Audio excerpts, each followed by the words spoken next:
السلام عليكم ورحمة الله وبركاته. في صوت إن الحمد لله نحمده ونستعينه ونستغفره ونعوذ بالله من شرور أنفسنا ومن سيئات أعمالنا. من يهده الله فلا مضل له ومن يضلله فلا هادي له. وأشهد أن لا إله إلا الله وحده لا شريك له وأشهد أن محمدا صلى الله عليه وسلم عبده ورسوله. يا أيها الذين آمنوا اتقوا الله حق تقاته ولا تموتن إلا وأنتم مسلمون. يا أيها الناس اتقوا ربكم الذي خلقكم من نفس واحدة وخلق منها زوجها وبث منهما رجالا كثيرا ونساء واتقوا الله الذي تساءلون به والأرحام إن الله كان عليكم رقيبا.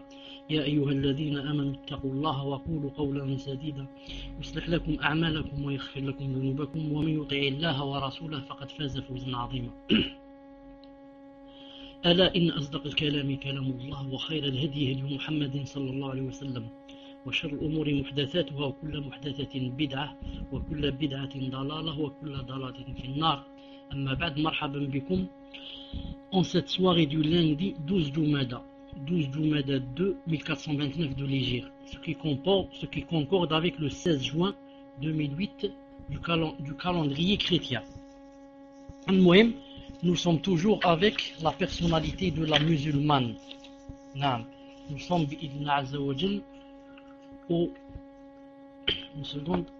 Inch'Allah Ta'ala au 9e chapitre.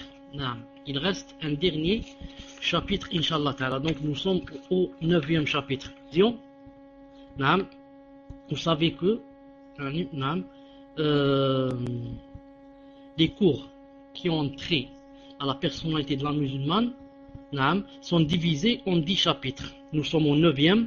Le premier c'était son comportement vis-à-vis du Seigneur. Masha'Allah, il comportait 28 sous-chapitres. Le deuxième, son comportement vis-à-vis d'elle-même. Et il y a son comportement vis-à-vis de son corps, son comportement vis-à-vis de son esprit, son comportement vis-à-vis de son âme. Chapitre 3, son comportement vis-à-vis de ses pères et mères. Chapitre 4, son comportement vis-à-vis de son mari. Bien sûr, il y a 19 sous-chapitres dans le mari. Chapitre 5, son comportement vis-à-vis de ses enfants. Masha'Allah, il y a 8. Chapitre 6, son comportement vis-à-vis de ses belles-filles et ses beaux-fils. On a 12. Chapitre 7, son comportement vis-à-vis de ses proches parents. C'est un sous-chapitre. Et chapitre 8, son comportement vis-à-vis de ses voisins. Avec 10 sous-chapitres. Maintenant, chapitre 9, son comportement vis-à-vis de ses amis et ses sœurs en religion. Il y a 13 sous-chapitres. On est bi'idnillah azza wa jal aujourd'hui au chapitre 6, au 6e chapitre. On termine, Inch'Allah, le 13e chapitre. Ensuite, c'est le dernier chapitre, son comportement vis-à-vis de la société. Allah subhanahu wa ta'ala nu'inana wa nirzuqana al-ikhlas fil amal. Allah subhanahu wa ta'ala nous aide et nous donne la sincérité dans ce travail. Le sous-chapitre dit, elle rencontre ses sœurs avec un visage radieux. Bismillahirrahmanirrahim, une musulmane sincère rencontre toujours ses sœurs avec un visage radieux et souriant. Conformément au hadith du messager d'Allah sallallahu alayhi wa sallam qui dit, ne méprise aucun acte de bienfaisance, fût-ce la rencontre de ton frère avec un visage radieux. Hadith rapporté par Muslim. Avoir une mine aimable quand on rencontre les gens est une attitude recommandée et appréciée par l'islam. En plus du fait que cette attitude attire l'affection des gens, il s'agit là d'une bonne œuvre qui permet l'obtention de la récompense de la part d'Allah Azza wa Jalla. Un visage rayonnant reflète généralement la pureté de l'âme. Et l'islam recommande aux croyants d'aspirer à la pureté de l'âme comme à la pureté apparente, car les deux sont concomitants. C'est pourquoi le messager d'Allah sallallahu alayhi wa sallam a dit, ton sourire face à ton frère est une aumône. Elle est rapportée par Tirmidhi et jugé Hassan Gharib. Donc, j'explique ici un peu. Le fait que la musulmane rencontre ses sœurs avec un visage radieux et que le musulman aussi, bien sûr, rencontre ses frères avec un visage radieux ça rentre déjà dans quoi? Dans les récompenses. C'est une adoration. C'est une adoration. Naam. Déjà en lui-même, le fait que quelqu'un le fasse, yani, qu'il ait toujours le visage radieux avec les autres, déjà, c'est une preuve de quoi? De la pureté de l'âme. Car, naam, ce qu'il y a dans le visage, c'est ce qu'il y a dans le cœur. Car ce qu'il y a dans le cœur est traduit dans les traits du visage. Donc le messager d'Allah a dit, ton sourire face à ton frère est une aumône. Bien. Sourire à son frère, et quand la sœur sourit à sa sœur, qu'elle fasse de cela une adoration pour qu'elle ait des récompenses demain quand elle va rencontrer Allah Azza wa Jalla. Donc vous remarquez en islam combien c'est facile d'avoir des récompenses. Subhanallah al-Azim. Il suffit juste de sourire à quelqu'un avec la niya que je le fais pour Allah, j'ai des récompenses. Subhanallah al-Azim. Je voudrais dire ici que ce n'est pas tout le monde peut faire cette chose qui paraît très facile. Cela dépend des cœurs.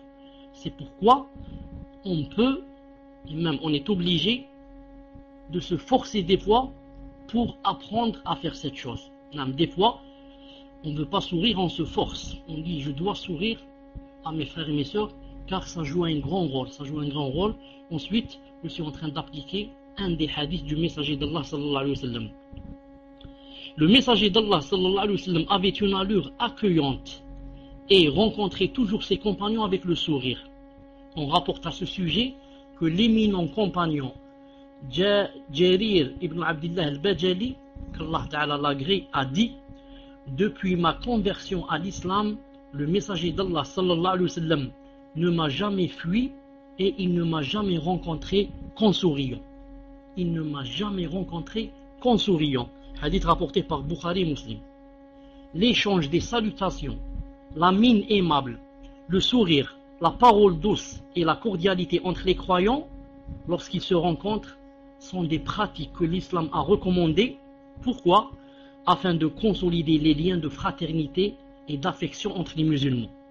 C'est grâce à l'observance de ces actes, entre parenthèses qui paraissent futiles, que les croyants trouvent la sérénité et parviennent ainsi à s'entraider pour accomplir les bonnes œuvres et concrétiser les principes de l'islam. Naam, comme j'ai dit tout à l'heure, le fait de se rencontrer, naam, avec un sourire et un visage radieux, ça fait rentrer quoi? Ça fait rentrer des choses, masha'Allah, dans le cœur. Naam, quand je rencontre quelqu'un, il est radieux. Naam, je dis masha'Allah, comment vas-tu en souriant? Je sens quelque chose dans mon cœur. Quand je rencontre quelqu'un avec un visage renfrogné et je lui parle, il ne veut pas me répondre et comme ça, naam, je sens des choses dans mon cœur et je pars chez moi attristé. Naam, ensuite le shaitan vient, il est au souhait, il va me dire pourquoi il ne t'a pas bien répondu, pourquoi il te répondait d'une façon lourde, pourquoi ceci, et le shaitan va faire la chose la plus importante chez lui, c'est quoi? De séparer entre deux musulmans. C'est la chose la plus importante pour le shaitan. C'est plus que de tuer, surtout s'ils sont mariés, surtout s'ils sont mariés. Il n'y a pas pour le shaitan un plus grand crime que lorsque il sépare entre les deux. J'ouvre une parenthèse ici, une petite parenthèse pour dire que certaines sœurs croient que, comme on l'a dit déjà une fois, croient que lorsqu'elles se rencontrent, qu'il n'est pas de la sunna de se serrer la main, et croient qu'elles doivent se faire la bise. Certaines disent, parce que se serrer la main, ce sont les hommes qui font cela. Or, je dis, je redis, c'est une chose qui n'est pas vraie. La sunna, c'est la sœur, quand elle rencontre sa sœur, de lui serrer la main. Maintenant, si cela fait longtemps, elles ne se sont pas vues, elles peuvent s'embrasser ou bien s'enlacer. C'est comme si quelqu'un qui venait d'un voyage, la sunna de quelqu'un qui vient d'un voyage, c'est de l'enlacer. Donc si j'enlace une personne, c'est que ça fait longtemps que je ne l'ai pas vue. Sinon, la vraie sunna, c'est quoi? C'est de se serrer la main, frère avec frère, et les sœurs entre elles. Et comme a dit le hadith, quand on se serre la main, il y a des péchés qui commencent à tomber. Et celui qui retire la main le premier, c'est celui-là qui a le moins de foi que l'autre. C'est celui qui laisse, c'est mieux comme ça. Pourquoi? Parce qu'il veut faire tomber des péchés. Cette conseillère vis-à-vis d'elle, elle est conseillère vis-à-vis de ses sœurs. J'attends que vous écriviez le temps que je me repose. Alhamdulillah. Septièmement, elle est conseillère vis-à-vis d'elle. Une musulmane sincère et loyale dans ses conseils, et n'oubliez pas de temps en temps de m'écrire numéro 1. Une musulmane sincère et loyale dans ses conseils envers Allah et son messager, ainsi qu'envers les gouvernants et l'ensemble des musulmans, conformément au hadith authentique où le prophète sallallahu alayhi wa sallam a dit: la religion c'est le conseil. Nous lui dîmes: pour qui? C'est pour qui ce conseil? Il répondit: pour Allah, son livre, son envoyé, et pour les guides des musulmans et leurs masses. Hadith rapporté par Muslim, voir Sharh Sahih Muslim, volume 2, page 37. La musulmane sincère doit donc être sincère envers ses sœurs. Elle ne les trompe point, ne les abuse jamais et ne leur dissimule pas ce qui pourrait leur être profitable. Elle n'agit pas ainsi par courtoisie ou par hypocrisie sociale, mais en raison de sa conviction que la loyauté envers les croyants et envers ses sœurs est l'une des principes essentiels qui figuraient parmi les engagements à propos desquels les premiers compagnons ont prêté serment d'allégeance au messager d'Allah sallallahu alayhi wa sallam. Subhanallah al-azim. Naam. Le fait de conseiller les autres, c'est l'un des principes et des fondements qui se trouvaient dans l'allégeance, dans le serment d'allégeance qu'ont fait les compagnons avec le messager sallallahu alayhi wa sallam. Écoutez bien, Jabir ibn Abdillah radiyallahu ta'ala anhu a dit: j'ai prêté serment d'allégeance au messager d'Allah sallallahu alayhi wa sallam, quoi? En m'engageant à accomplir la prière. J'ai fait le serment d'allégeance que j'allais faire la prière et l'accomplir. Ensuite, à m'acquitter de l'aumône légale, la zakat, et aussi quoi? Et à prodiguer conseil à tout musulman, rapporté par Bukhari ou Muslim. Donc, le messager d'Allah, quand les gens venaient se convertir devant lui, ou bien après être devenus musulmans, quand ils sont venus faire le pacte d'allégeance, qu'ils étaient sincères, il leur a demandé entre autres de faire quoi? De faire des conseils, de donner des conseils aux autres musulmans. Comme nous l'avons déjà mentionné, le messager d'Allah sallallahu alayhi wa sallam a résumé l'islam en un seul mot: la loyauté. L'islam c'est la loyauté, confirmant ainsi qu'elle est l'un des fondements de la religion. Un autre hadith que nous avons cité précédemment nous rappelle que la loyauté est l'une des conditions de la foi. Le messager d'Allah sallallahu alayhi wa sallam a dit: aucun d'entre vous n'aura vraiment la foi que lorsqu'il aura aimé pour son frère ce qu'il aime pour sa propre personne. Hadith rapporté par Bukhari dans Adab Mufrad, hadith authentique. Je répète, aucun d'entre vous n'aura vraiment la foi que lorsqu'il aura aimé pour son frère ce qu'il aime pour sa propre personne. Car on ne saurait aimer pour autrui ce qu'on aime pour soi-même si on n'est pas loyal à son égard. Pour les liens, ne mets pas de lien quand je fais le dars. Pourquoi? Parce que les gens vont cliquer et vont oublier le dars. Ils vont rentrer dans le hadith et oublier le dars. Si tu veux, Inch'Allah Ta'ala, quand je termine, les 5 dernières minutes, voici les liens pour ceci, cela. Jazakallahu khayran. Aimer pour son frère ce qu'on aime pour soi-même n'est pas une attitude aisée.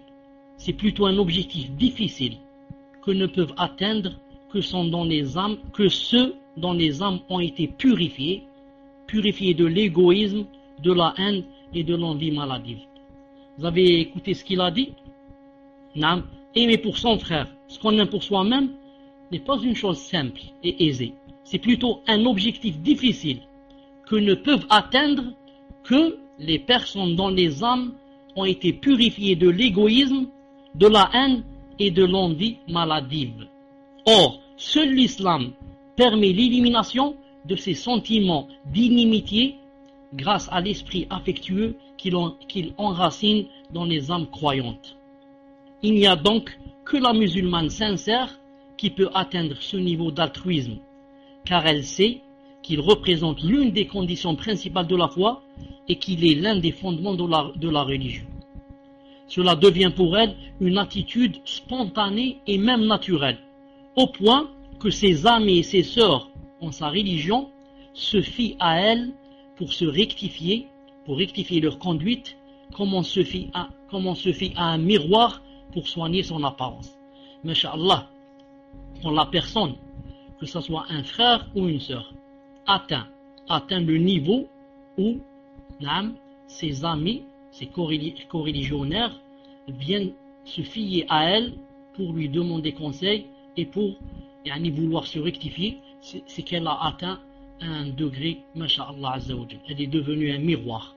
Elle est devenue un miroir. Ses sœurs vont se voir dans son miroir à elle pour voir quelles sont les fautes et c'est elle qui les corrige bi'izna Azzawajal. Naam. On rapporte à ce sujet qu'Abu Hurayra, qu'Allah Ta'ala l'agrée, disait, qu'est-ce qu'il disait? Il disait, pour son frère, le croyant est semblable à un miroir. Il contribue à corriger les défauts qu'il remarque en lui. Naam, rapporté par Bukhari dans Adab Mufrad, volume 1, page 333. Et Abu Hurayra radiyallahu ta'ala anhu détient cette sagesse du messager d'Allah sallallahu alayhi wa sallam qui a dit: le croyant est le miroir du croyant. Le croyant est aussi le frère du croyant. Il préserve ses biens et protège ses arrières. Hadith rapporté par Bukhari dans Adab Mufrad, volume numéro 1, page 133. Enfin, pardon, page 333.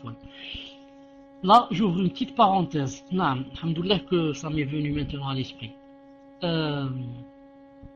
Vous savez, il y a un hadith qui dit que le messager d'Allah sallallahu alayhi wa sallam disait, je vous le dis en arabe, je ne sais pas comment on dit en français, mais on va essayer de le traduire à peu près. Il dit: Allahumma hassin khuluqi kama hassanta khalqi. Ô Seigneur, embellis khuluqi, disons mon caractère, comme tu as embelli mon apparence, si je puis dire. Khalqi, comme tu as embelli ma création. À peu près comme ça. Naam. Masha'Allah. Ce hadith, beaucoup de gens se trompent. Comment qu'ils se trompent? Ils croient que ça se dit dans un miroir. Naam. Lorsqu'ils sont en face du miroir, en train de se peigner ou bien en train de se voir, beaucoup de personnes disent: ô Seigneur, embellis mon caractère, ou là, comme tu as embelli ma création. Or, je veux dire que le fait de le dire devant un miroir n'est pas authentique, c'est faible, c'est pas vrai, comme a dit Cheikh Al-Albani, rahimahullah. Mais, si quelqu'un veut dire cette phrase, Allahumma hassin akhlaqi kama hassanta khalqi, qu'il le dise comme ça, quand il est dans la rue, quand il est dans la voiture, à chaque fois qu'il pense à cette chose, il l'a dit. C'est-à-dire sans le miroir. J'espère, Inch'Allah Ta'ala, que vous avez compris la différence. Naam. Donc, il est tout à fait naturel qu'une musulmane sincère adopte une telle attitude vis-à-vis de ses amis et de ses sœurs en religion. Il lui est même difficile de s'en détacher, car une âme emplie d'amour saint et de fraternité ne saurait chuter jusqu'à la bassesse des sentiments de haine, d'égoïsme et de jalousie. En effet, le comportement n'est que le reflet de l'âme. Un récipient n'exude que ce qu'il contient, et la bonne terre offre nécessairement de bonnes plantes. Vous avez remarqué ce qu'il a dit? De l'âme. Car notre comportement, comme vous savez, c'est quoi? C'est en fin de compte le fruit de ce que renferment nos cœurs. D'ailleurs, le hadith, tout le monde le connaît, où le messager d'Allah a dit qu'il y a dans le corps un morceau de chair, s'il est droit, le corps sera aussi droit, et s'il est tordu, quelque chose comme ça, que le corps aussi le sera. Et il a dit, c'est quoi? C'est le cœur. Donc nous, d'après ce qu'on a dans le cœur, on aura dans le comportement et dans le corps. Car, je ne sais pas si vous pouvez comprendre, plutôt je ne sais pas si je peux m'exprimer, quelqu'un par exemple qui donne beaucoup de l'aumône, c'est que dans le cœur, il y a l'amour d'Allah Azza wa Jal. En parenthèse, s'il a fait ça pour Allah. Sinon, un cœur qui n'a pas l'amour d'Allah, qui n'escompte pas la rétribution, la récompense d'Allah, ne va pas donner. Au contraire, il est avare, il a peur de mourir, il a peur de la pauvreté. Donc le fait que cette personne donne comme ça, à droite et à gauche, cela vient d'abord du cœur. C'est un fruit de l'amour qu'il y a dans le cœur. Si je peux donner un autre exemple, est-ce que par exemple une personne, quand elle aime la personne, au moment où elle l'aime et elle sent des choses envers cette personne d'amour, par exemple, est-ce qu'elle peut la frapper? C'est pas possible. Non, elle la frappera dans le moment où elle sentira dans son cœur, non, peut-être de la haine contre elle, peut-être des choses. Mais c'est impossible qu'il y ait en même temps amour et en même temps qu'il y ait ce qui contrarie avec le fait que il y a un exemple où on dit très connu, on dit إذا وجدت المحبة اختلفت امتنعت المخالفة. L'amour, il n'y a pas quoi? Il n'y a pas, disons, on ne contradit pas. On ne contradit pas. Non. Quand quelqu'un aime sa femme, qu'est-ce qu'il fait? Il lui donne des cadeaux, il veut la faire sortir, il veut la prendre à la Umrah, il veut lui acheter des habits, ou bien il veut la frapper. Ou bien il veut la frapper, il veut la brûler. Sûrement que c'est la première des choses. Pourquoi? Donc quand il y a amour, non, il n'y a pas contradiction avec ce qu'on fait, Le hadith a dit, sachez qu'il y a dans tout le corps un morceau de chair qui, lorsqu'il est sain, tout le corps est sain. Lorsqu'il est corrompu, tout le corps est corrompu. C'est le cœur. Jazakallahu khayran ya al-ghuraba. Naam, c'est ce que je cherchais. Huitièmement, elle est fidèle envers elle. Je vous attends, Inch'Allah. Huitièmement, elle est fidèle envers ses sœurs. Conformément à son objectif d'enraciner la fidélité et la bienveillance dans l'esprit du croyant, l'islam ne se contente pas de les recommander envers les amis, mais les exige aussi envers les amis des parents. Non, ce n'est pas seulement je suis bien avec mon ami, mais aussi non, les parents de mes amis. Il a dit exprimer sa bienveillance envers les amis de ses pères et mères est un acte qui traduit la fidélité à l'égard de ces derniers. Cette noble attitude fut l'une des caractéristiques des plus vertueux parmi nos aïeux, et les ouvrages appartenant à notre patrimoine islamique abondent d'exemples à ce sujet. Dans son Sahih, c'est-à-dire volume 16, page 110, Imam Muslim rahimahullah rapporte, d'après Abdullah ibn Omar, qu'Allah Azza wa Jalla agrée, que le messager d'Allah sallallahu alayhi wa sallam a dit: le meilleur acte de bienveillance consiste à maintenir les liens avec les amis de son père. Naam. Quiconque a un père, et par exemple ce père est mort, s'il connaît ses amis et sait que son père aimait telle et telle personne, il ne devrait pas couper avec ces personnes, avec ses amis de son père. C'est comme ça dans notre dîne.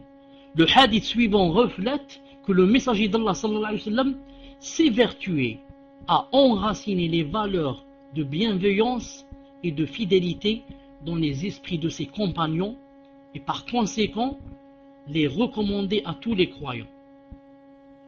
On rapporte qu'un homme de la tribu de Banu Salama vint voir le prophète sallallahu alayhi wa sallam et lui dit, qu'est-ce qu'il lui a dit? Me reste-t-il quelques actes de bienveillance envers mes pères et mères après leur mort?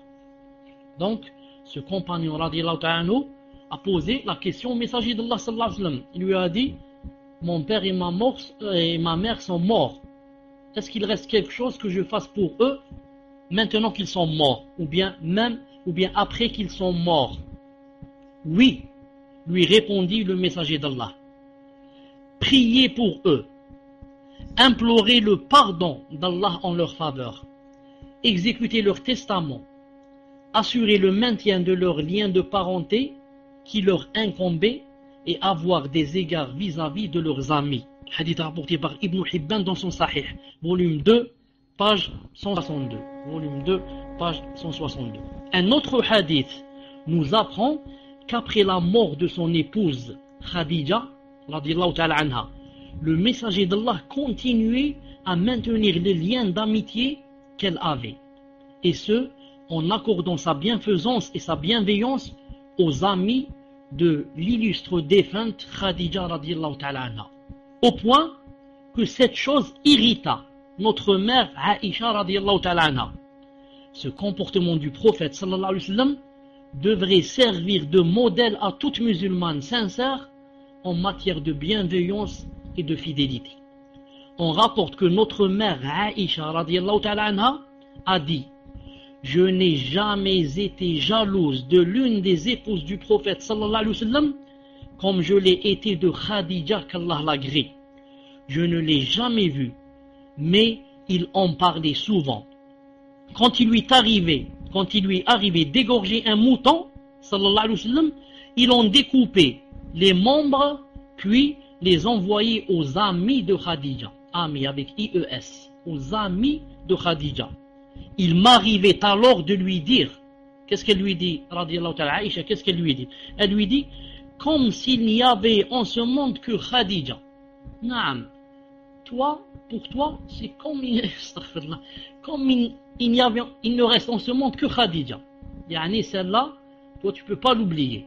Il faut que tu envoies des choses à ses amis, c'est comme s'il n'y avait qu'elle dans le monde. Tu as laissé tous les autres pour envoyer spécialement à qui? À Khadija. Et il me répondait, elle était ceci, elle était cela, en vantant ses éloges.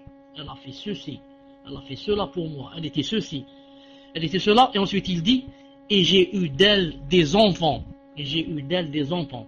Toutes les autres n'ont pas donné d'enfants, sauf Maria la Copte, qui a donné Ibrahim, qui est mort à 18 mois, Naam, rahimahullah. Toutes les autres n'ont pas donné d'enfants. Hadith rapporté par Bukhari et Muslim.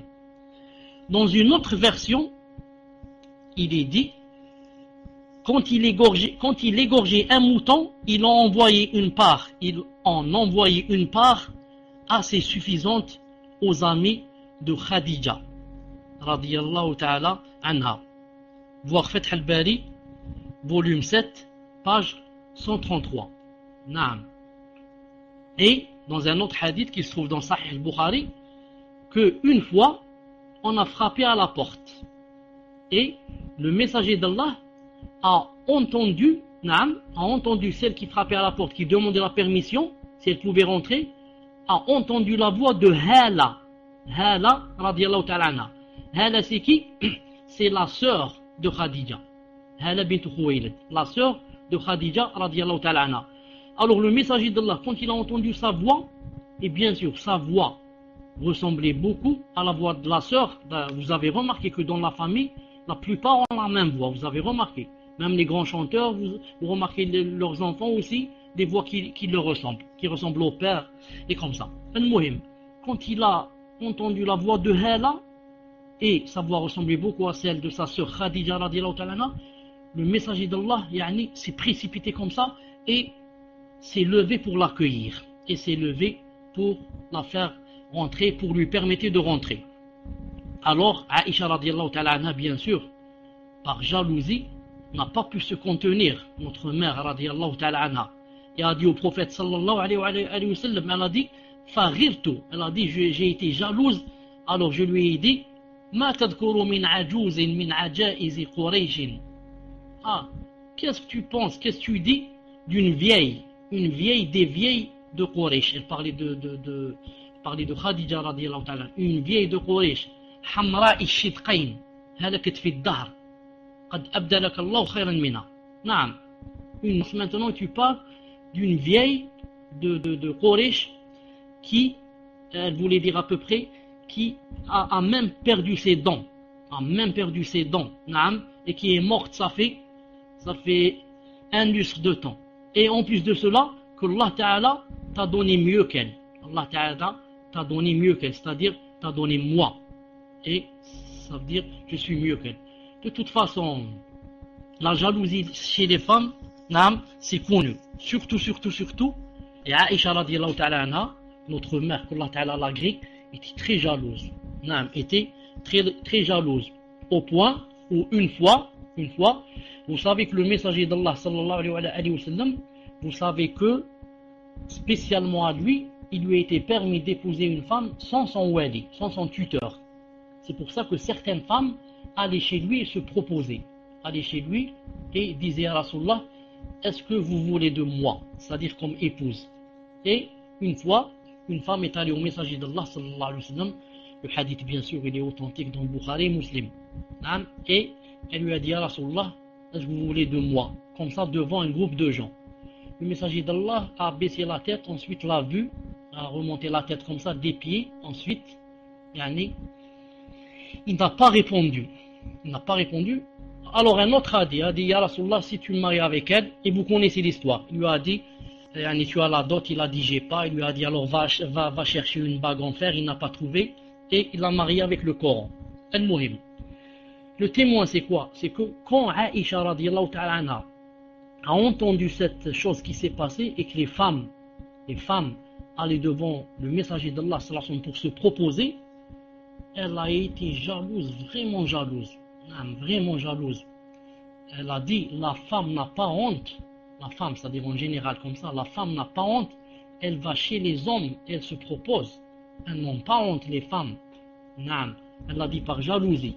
Alors Allah Ta'ala a fait descendre un verset au messager d'Allah, dans Sourate Al-Ahzab, où il lui a dit, tu héberges qui tu veux d'elle et tu ajournes qui tu veux d'elle. C'est-à-dire, en d'autres termes, tu te maries avec qui tu veux et tu ajournes qui tu veux. Et tu dis non à qui tu veux. Donc, c'est permis, tu peux le faire. Donc, le verset est descendu pour affermir le messager d'Allah sallallahu alayhi wa sallam. Donc, le verset entre parenthèses, c'est un peu contre Aïcha, contre ce qu'elle voulait. Alors là, radiyallahu ta'ala anha, elle a dit, Ma ara illa rabbaka yusari' fi hawak. Je ne vois que Allah subhanahu wa ta'ala est en train de quoi? Est en train de t'ouvrir, d'aller, si je puis dire, dans le sens de tes passions. Tes passions, hawak. Et les savants ont dit, comme Qurtubi rahimahullah a dit, si ce n'était pas la jalousie, ça aurait été grave. Car le messager d'Allah ne suit pas les passions.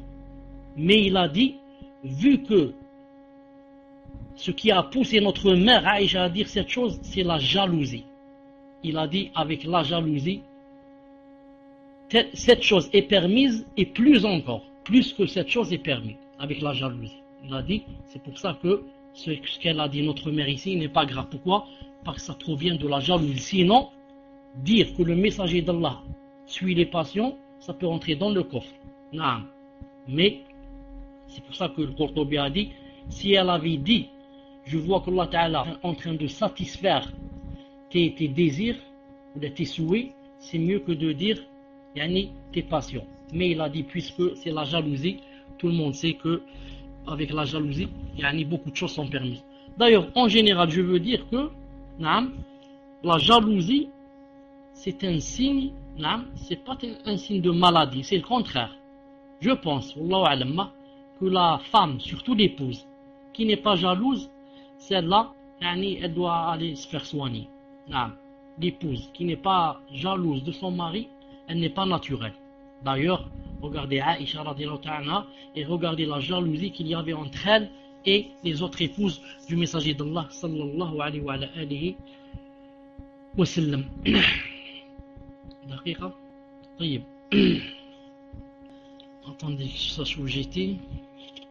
Ce comportement édifiant de la part du messager d'Allah, c'est-à-dire qu'il envoyait aux amis de sa bien-aimée qui est morte, radiyallahu ta'ala anha, Aïcha, nous enseigne qu'après la mort des parents et des épouses, nous devons étendre notre bienveillance à leurs amis et amis lointains. Ce qui implique à plus forte raison qu'on doit de leur vivant manifester plus de bienveillance à leurs intimes. Si maintenant, quand nos parents sont morts, on doit montrer de la bienveillance à leurs amis, alors qu'en est-il si maintenant ils sont vivants? S'ils sont morts, tu dois montrer de la bienveillance envers leurs amis. Qu'en est-il maintenant si leurs amis sont, si nos parents sont vivants? Neuvièmement, elle est bienveillante envers elle. Neuvièmement, elle est bienveillante envers elle. Alhamdulillah, jazakallahu khairan. une femme imprégnée des principes de l'islam ne se montre pas hautaine, yani gonflée d'orgueil vis-à-vis de ses amis et ses sœurs en religion. Elle n'affiche pas un air renfrogné quand elle les rencontre. Elle ne les rudoie jamais. Elle les traite plutôt avec gentillesse, modestie et amabilité, conformément à la description des vrais croyants par le verset coranique qui dit, que dit le verset? Modeste envers les croyants, fier et puissant envers les mécréants.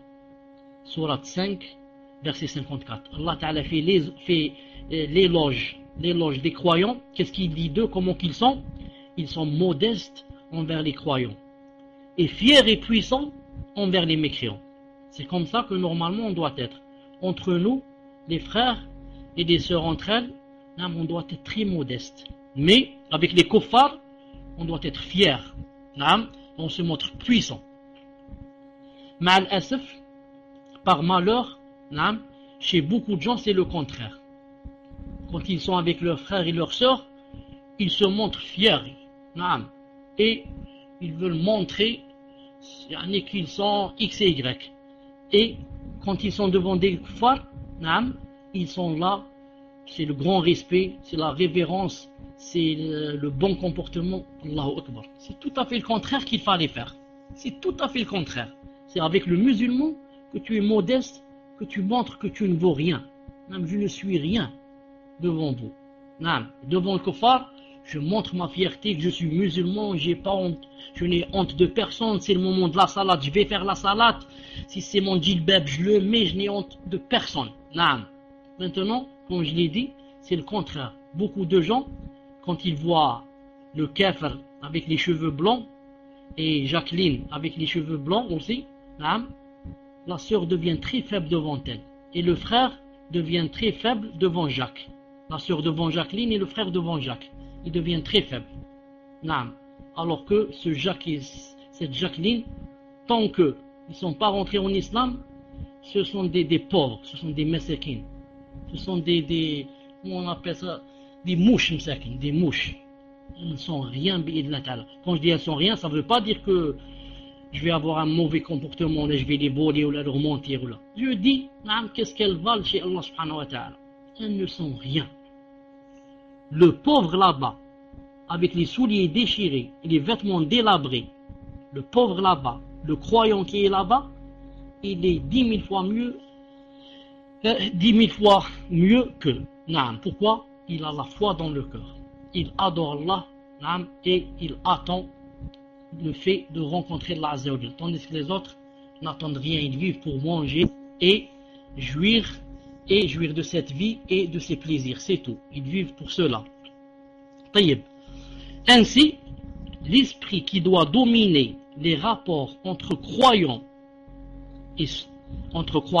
c'est quoi? C'est l'esprit de la modestie et de la bienveillance. Une bienveillance tellement débordante et profonde qu'elle ressemble à l'humilité. Tu es tellement modeste avec ton frère, et toi ma soeur, tellement modeste avec ta soeur, que quoi? Que on te dirait humilié. Si on te voit, on dit miskin, elle est humiliée. Moi je le fais pour Allah subhanahu wa ta'ala. Car il y a beaucoup de gens, comme j'ai dit tout à l'heure, surtout les femmes, quand elles sont avec des sœurs, elles veulent montrer qu'elles sont mieux. Certaines veulent montrer qu'elles sont mieux par les habits. D'autres, parce qu'elle est la fille de X. L'autre, parce qu'elle a de la science, ou là, elle est ingénieure, ou là, elle est je ne sais pas quoi. Tout ça, ça n'a rien à voir avec l'islam.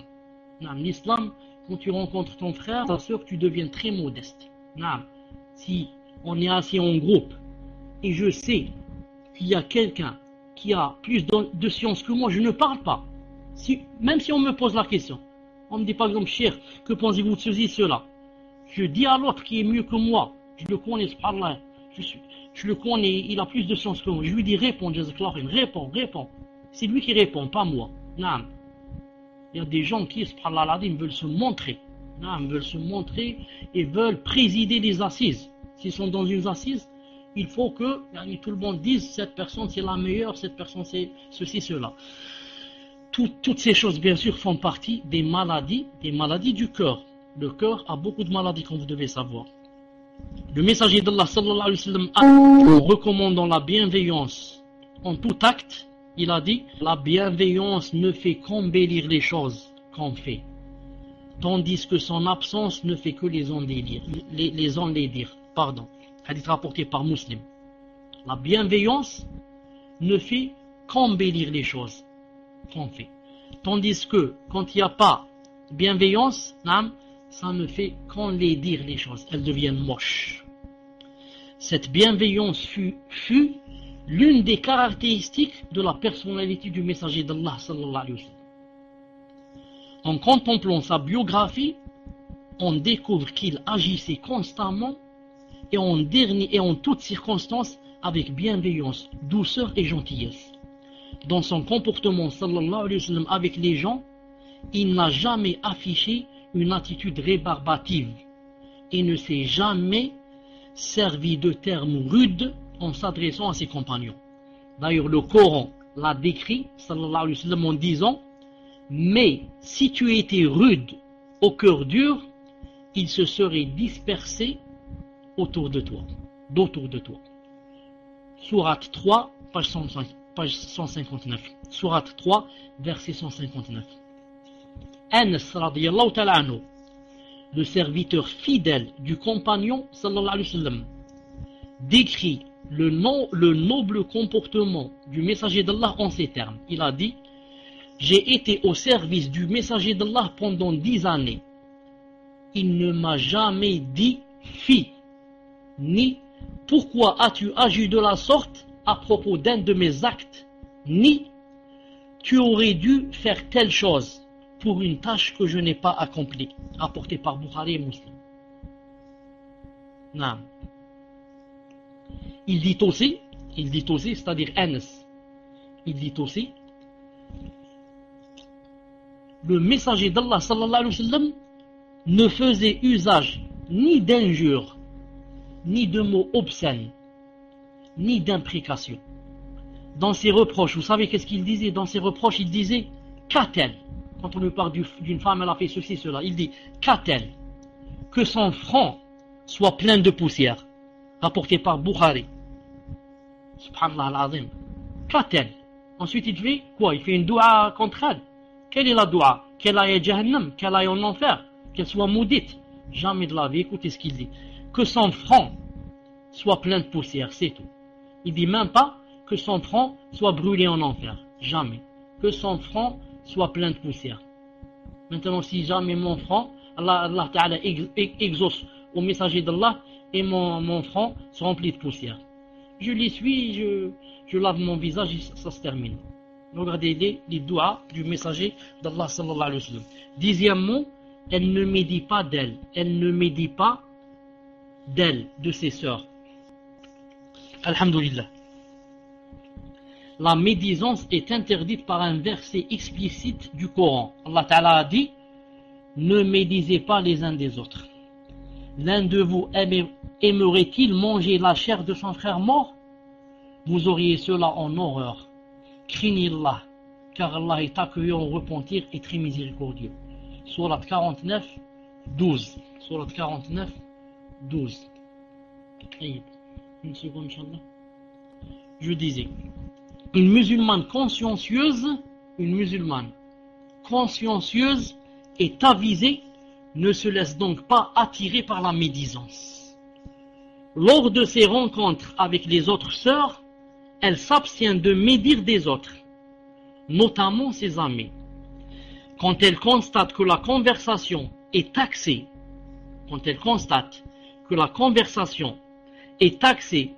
sur la mention des défauts des personnes absentes, elle s'y oppose, afin d'éviter toute dérive vers cette bassesse aux conséquences néfastes. C'est très important, ça m'a plu, je le répète. Une musulmane consciencieuse et avisée ne se laisse donc pas attirer par la médisance. Lors de ses rencontres avec les autres femmes, les autres sœurs, elle s'abstient de médire des autres, notamment ses amis. Maintenant, si elle constate, c'est pas elle qui fait la médisance, mais elle constate que la conversation est axée sur la mention des défauts des personnes absentes. Alors qu'est-ce qu'elle fait? Elle s'y oppose, afin d'éviter toute dérive vers cette bassesse aux conséquences néfastes. Bien sûr, celui qui reste dans une assise où il y a la médisance, c'est comme s'il faisait la médisance. Pourquoi? Parce qu'il entend ce qu'ils disent. D'ailleurs, les autres, pourquoi ils sont en train de parler? Si toi tu n'entendais pas, et moi je n'entends pas, et l'autre n'entend pas, l'autre il ne va pas parler, il va dire, vous me laissez seul, avec qui je suis en train de parler? Il n'y a personne qui est en train de m'écouter. Ah, qu'est-ce qu'il va faire? Il va s'arrêter de parler. Donc, il y a deux façons, d'après moi, Allahu A'lam, ou bien trois, c'est mieux, de sortir de ce piège ou de cette assise infernale où il y a la médisance. Comment je fais? Ou bien, je peux les arrêter. Je dis, Ikhwanik taqullah subhanahu wa ta'ala. Mes frères, craignez Allah Azza wa Jal, changeons de sujet, parlons de ceci et cela. Ou bien il y a la deuxième. Naam. C'est quoi? Si je peux pas la première, j'ai honte, je ne sais pas, j'ai des empêchements. La deuxième, c'est d'essayer de leur faire changer le sujet sans qu'ils sachent. Naam. Ils sont en train de m'aider, ensuite je fais changer le sujet. À propos, je vous ai pas dit. Ah non, qu'est-ce que tu as dit? Naam. Hier j'ai rencontré X et ceci, cela, et je leur fais changer le sujet. Surtout si je trouve quelque chose de très important, quelque chose de très attirant, très important pour les esprits. Et si je peux pas la deuxième, reste la troisième qui est la plus facile aussi. C'est quoi? Bon, moi, vous m'excusez, je dois vous laisser. Assalamu alaikum, assalamu rahmatullah. Et elle va chez elle. C'est la plus simple. Et personne ne peut dire je ne peux pas faire la troisième. Personne ne peut dire je ne peux pas la troisième, c'est difficile. Al-Muhim.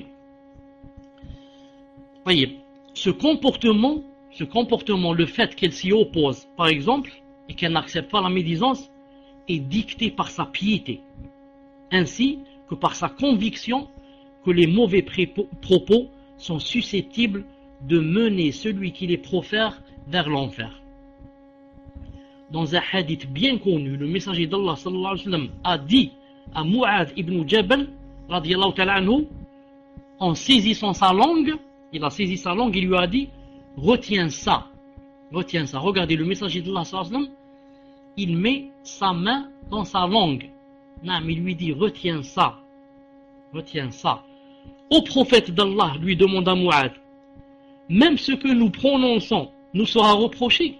Il a été étonné, il a dit subhanallah, même quand on parle aussi, on va avoir des péchés. C'est étonnant, même lorsqu'on parle. Il croyait seulement lorsqu'on ne fait pas la prière, lorsqu'on fait la zina, seulement c'est haram. Mais on peut parler. Il a dit, même quand on parle, on a des reproches. Le messager d'Allah a dit, alors lui a répondu, que ta mère te perde, ô Mu'adh. Bien sûr, ici ce n'est pas une doua. Le messager d'Allah, ce n'est pas le genre qui fait des doigts contre les compagnons. Jamais, s'il fait des doigts, il fait de bons doigts. Naam. Quoique, il y a un hadith authentique, alhamdoulilah, où le messager d'Allah a dit, Ya Allah, si jamais je fais une mauvaise doua contre une personne et qui, elle ne le mérite pas, et je le fais dans un état de colère, oh Allah, fasse de cette doua qu'elle devient de la zakat pour cette personne. Subhanallah, de la purification. Subhanallah al-Adim. Regardez le messager d'Allah, combien qu'il a peur de quoi? De léser une personne. Donc ici, quand il lui a dit, ô Mu'adh, que ta mère te perde, c'était très connu cette phrase chez les Arabes. Les Arabes la disaient très souvent comme ça, sans l'intention, sans vouloir le sens. C'est-à-dire que le fait qu'on dise cette phrase, si elle était connue de notre époque, si tout le monde la disait, ça aurait été permis. Pourquoi? Parce que les Arabes la disaient sans intention. Ô Mu'adh, que ta mère te perde, et qu'est-ce qui renversera les gens sur leur nez ou bien leur visage en enfer, sinon les conséquences de leurs propos? C'est comme si vous voulez dire, Allah yahdik ya Mu'adh, Allah yahdik ya Mu'adh. Tu dis que, est-ce que quand on parle on aura des reproches? Et moi je te dis, qu'est-ce qui fait rentrer en enfer si ce n'est pas la langue? D'ailleurs, c'est pour ça que le messager d'Allah sallallahu alayhi wa sallam a dit dans un hadith authentique que vous connaissez tous, Inch'Allah ta'ala, il a dit, préservez-moi ce que vous avez entre les joues et ce que vous avez entre vos cuisses, je vous garantirai le paradis. Qu'est-ce qu'on a entre les joues? La langue. Qu'est-ce qu'on a entre les cuisses? Les parties intimes. Il a dit, quiconque préserve ces deux choses-là, je lui garantis le paradis. Naam. Qui est-ce qui nous fait rentrer en enfer, si ce n'est la langue et le membre? Naam. Qu'est-ce qui fait rentrer en enfer, si ce n'est ces deux choses-là? Ce sont les choses les plus graves qui font rentrer en enfer. La musulmane imprégnée des principes de sa religion est exempte de cette mauvaise qualité qui est la médisance. De par son caractère noble qu'elle aura acquis en se conformant à l'islam, elle refusera d'être une personne à double visage. Une personne hypocrite qui change son opinion sur les autres selon les circonstances. Qui médit de ses amis quand elles sont absentes, puis leur manifeste son amitié et son affection quand elle les rencontre. Naam. Il y a des gens qui sont comme ça. Quand la personne est absente, naam, il dit du mal d'elle, et quand il la rencontre, il ne cesse de faire, ou bien de lui faire, des éloges. Naam. Elle sait en effet que l'islam recommande la sincérité, la droiture et la franchise, et interdit toute forme de duplicité en la considérant comme la caractéristique des personnes les plus mauvaises. Des personnes les plus mauvaises. Naam. À ce sujet, le messager d'Allah Ta'ala a dit: pour Allah, le pire des gens au jour de la résurrection, le pire des gens au jour de la résurrection sera l'homme à double visage, la femme aussi bien sûr, celui qui se présente aux uns avec un visage et aux autres avec un autre visage, rapporté par Bukhari et Muslim. La femme musulmane sincère n'a donc qu'un seul visage, un visage clair et rayonnant, un visage qui ne change pas de couleur au gré des circonstances et des personnes. Elle est sincère et franche, et c'est ainsi qu'elle se comporte avec tout le monde. Elle sait que la duplicité et l'islam ne se rencontrent jamais, et que le sort des hypocrites est le fin fond de l'enfer. 11e, elle évite tout ce qui est susceptible de les offenser. Elle évite tout ce qui est susceptible de les offenser. Jazakallahu khairan. La musulmane est une personne sage, pondérée et subtile dans son comportement vis-à-vis de ses amis et ses sœurs. Elle évite tout ce qui est susceptible de les irriter ou les offenser. Ainsi, elle s'abstient d'entrer avec elles en dispute ou en chicanerie ennuyeuse, comme elle évite toute mauvaise plaisanterie qui les irriterait et tout manquement à ses promesses qui leur sont faites. En effet, les disputes n'engendrent que colère et hostilité.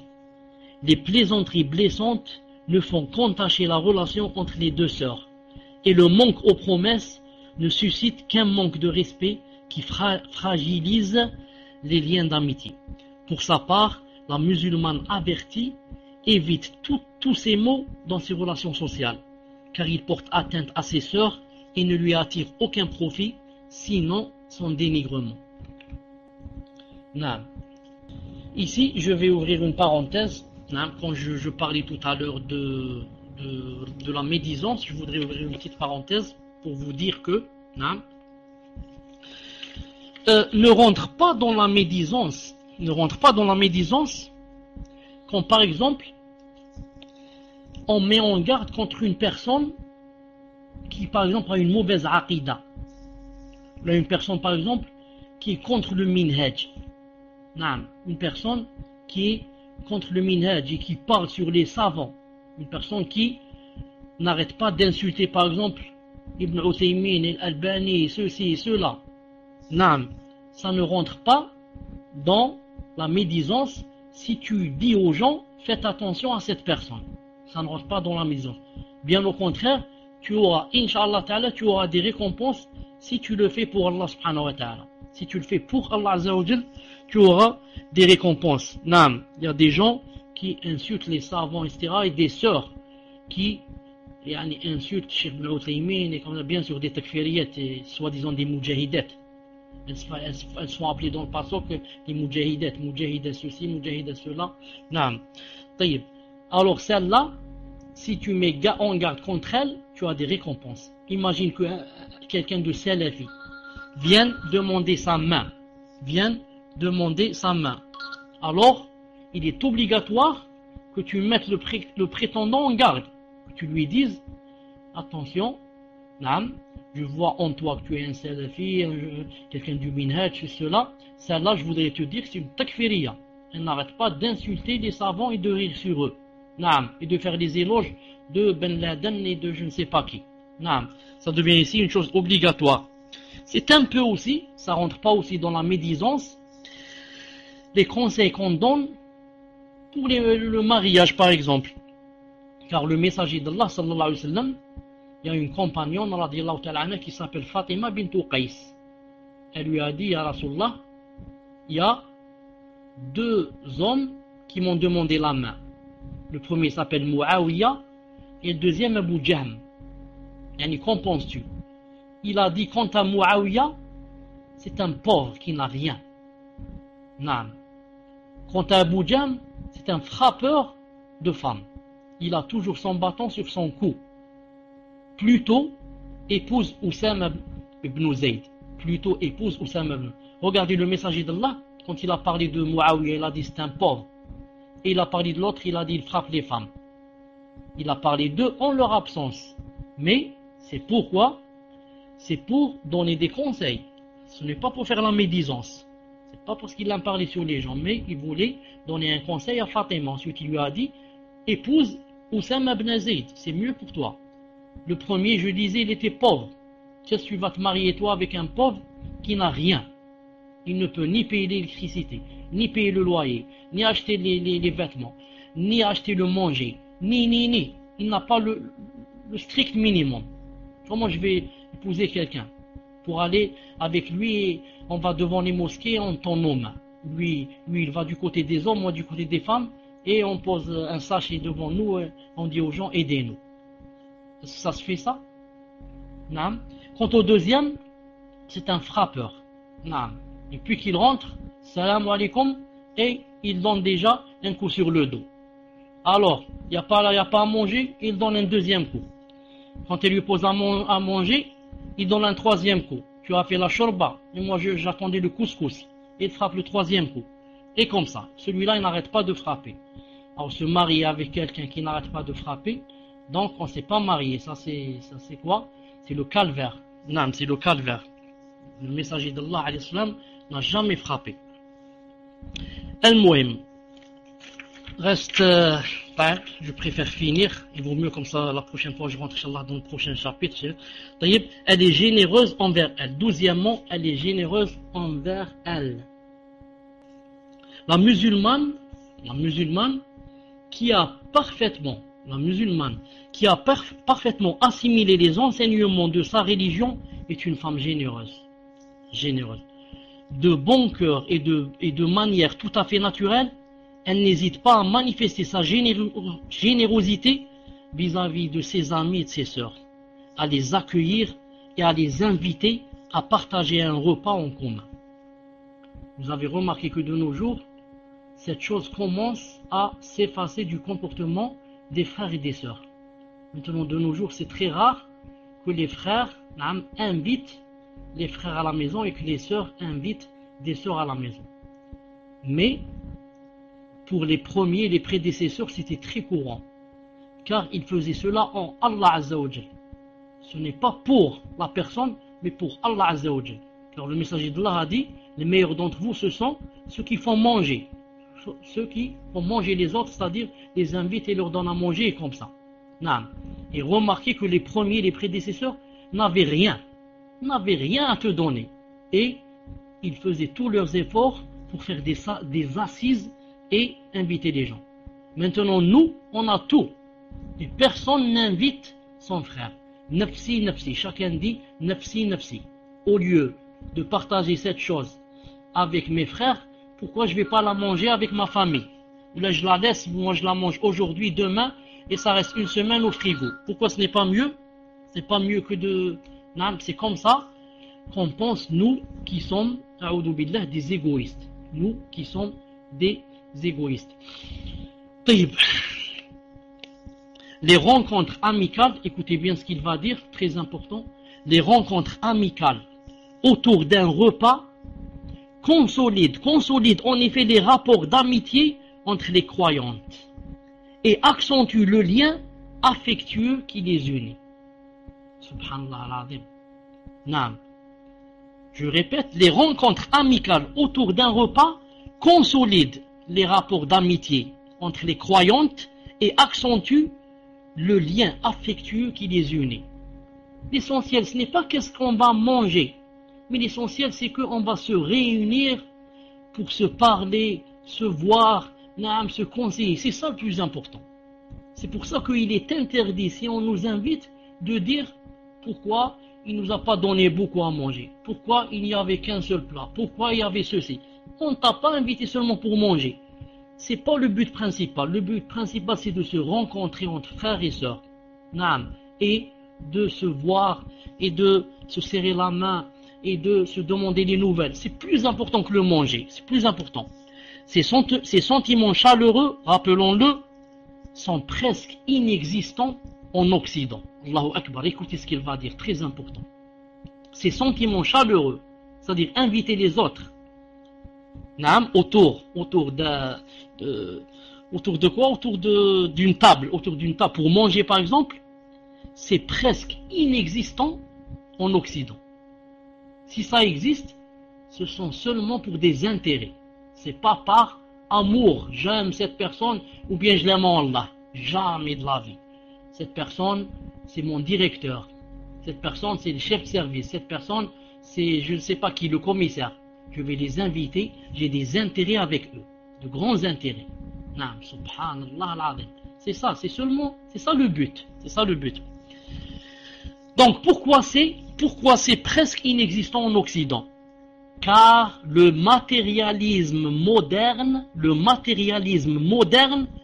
a développé l'individualisme et l'égoïsme au sein des sociétés occidentales, engendrant ainsi un vide spirituel et affectif, dont l'aspect le plus distinctif est l'absence d'amitié dans les rapports sociaux.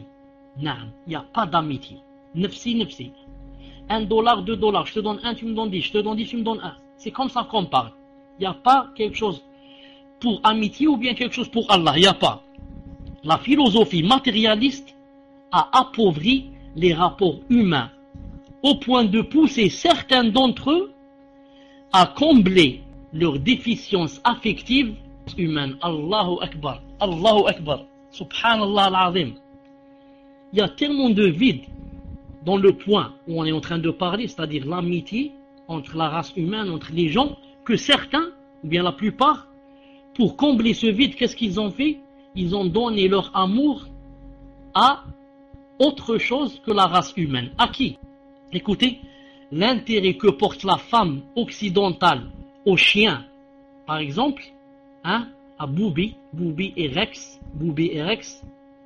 en les adoptant et en s'occupant d'eux, illustre parfaitement son désir de compenser le manque relationnel au niveau humain par une affection désespérément accordée aux animaux.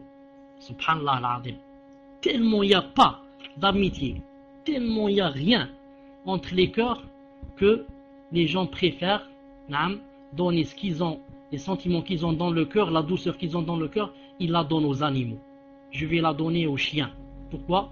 Il n'y a pas de sincérité, il n'y a pas de vrai ami, il n'y a rien. Alors je vais la donner aux chiens, ou bien je vais la donner aux chimpanzés. Dans un pays, écoutez ce qu'il dit ici, dans un pays comme la France, où le nombre d'habitants dépasse les 50 millions, le nombre de chiens adoptés dépasse les 7 millions. Allahu Akbar. Naam, il a dit, il y a 50 millions de Français, je ne sais pas si vraiment il y a 50 millions maintenant, peut-être ce livre est ancien, Allahu Alam, si quelqu'un peut nous écrire combien il y a de Français, Allahu Alam. Mais ici, qu'est-ce qu'il dit? Il dit, le nombre de chiens adoptés dépasse les 7 millions. Il y a plus, il y a plus 50 millions. On va dire il y a 60 millions de Français. Donc ici il a dit 50 millions de Français et 7 millions de chiens. S'il y a 65 millions de Français, donc on va dire 9 millions de chiens. Il y a 9 millions de chiens, indiquant dans un rapport publié par des Français.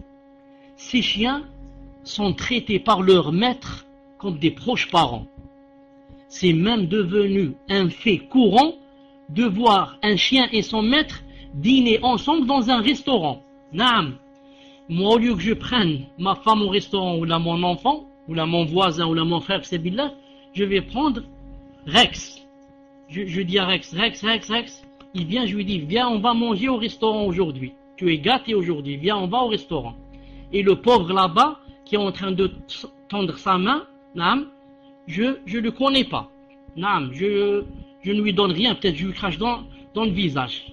Mais le chien, naam, le chien le souillé, qui t'enlève chaque jour deux montagnes de récompenses pour l'avoir gardé à la maison sans besoin. Celui-là, il va dîner dans le restaurant. On va l'emmener à la Tour Eiffel aujourd'hui. C'est samedi soir, il va à la Tour Eiffel, spécialement dîner là-bas. La hawla wa la quwwata illa billah al-ali al-azim. Naam. D'ailleurs, pourquoi on parle du chien? Il va dîner. Maintenant, le chien hérite. Certains chiens ont hérité des millions de dollars en Angleterre, aux États-Unis, etc. Naam. Ce n'est pas le père et la mère qui héritent. C'est le chien qui va hériter. Naam. Le penseur musulman Wahid ad-Din Khan raconte à ses propos une anecdote assez révélatrice. Vous pouvez lire ça, publié par l'hebdomadaire koweïtien Al-Mujtama, édition du 16-11-1976, journal numéro 325.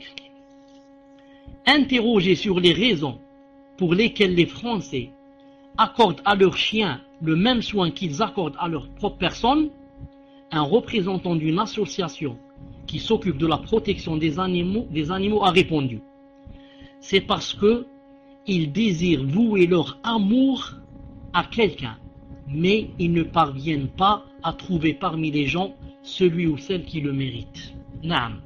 Ils ne font pas confiance à eux-mêmes. Ils ne s'aiment pas sincèrement. Naam. C'est pour ça que ne trouvons pas la personne qui mérite l'amour que j'ai dans le cœur, donc je préfère donner cet amour à un chien. En Occident, l'être humain ne trouve plus une personne digne de son amitié et son affection. Alors, il les voue aux animaux qu'il considère plus aimables et plus fidèles que ses semblables. Voilà le résultat du matérialisme, une dégradation affective dont la seule compensation se cherche auprès des animaux. Sur le plan sentimental et relationnel dans les sociétés occidentales, fut l'un des phénomènes qui attirèrent rapidement l'attention des hommes de l'être arabe, musulmans et chrétiens, qui s'étaient installés en immigrés dans le continent américain vers la fin du XIXe siècle. Ils ont vite constaté que le rythme de vie matérialiste a transformé l'homme en une machine, dont le seul souci, c'est quoi? Consiste à travailler, produire et gagner encore plus d'argent dans une ambiance concurrentielle, infernale, qui vient de l'enfer, et un quotidien pénible. Selon leur témoignage, l'homme occidental, emporté par l'allure effrénée de son rythme de vie et envahi qu'il est par le fardeau de ses occupations quotidiennes, a perdu le sentiment même de l'amitié. Nos hommes de lettres qui ont grandi dans une société où la fraternité domine ont été terrifiés par ce constat. Naam. D'ailleurs, dans un récit, Al-Asad Ghanim, écrit par Asad Ghanim, on ressent le malaise d'un homme oriental, vivant dans une société occidentale matérialiste et presque dénuée de spiritualité et de fraternité. Le fardeau de cette vie tumultueuse pesait tellement sur son âme qu'il lui préféra la simplicité de la vie bédouine dans n'importe quel pays musulman. Alors, muets par la nostalgie d'un pays, par la nostalgie et dans l'espoir de revivre le spiritualisme et la fraternité propre aux sociétés musulmanes, il a écrit. Qu'est-ce qu'il a écrit celui-là? Il a dit: s'il m'était arrivé de succomber après une courte existence dans n'importe quel pays arabe, j'aurais remercié Allah pour une vie courte, mais parmi des gens qui ne l'ont pas oublié. Il a dit: la vie en Occident me fatigue. Ma fatigue elle-même en est lasse. Ma fatigue elle-même s'est fatiguée. Je suis fatigué de l'Occident. Je suis fatigué du coffre, bila de coffre. J'en ai marre, je peux plus. Il a dit: reprenez vos voitures, reprenez vos avions, reprenez toute la vie occidentale, son sol, sa mer, son ciel.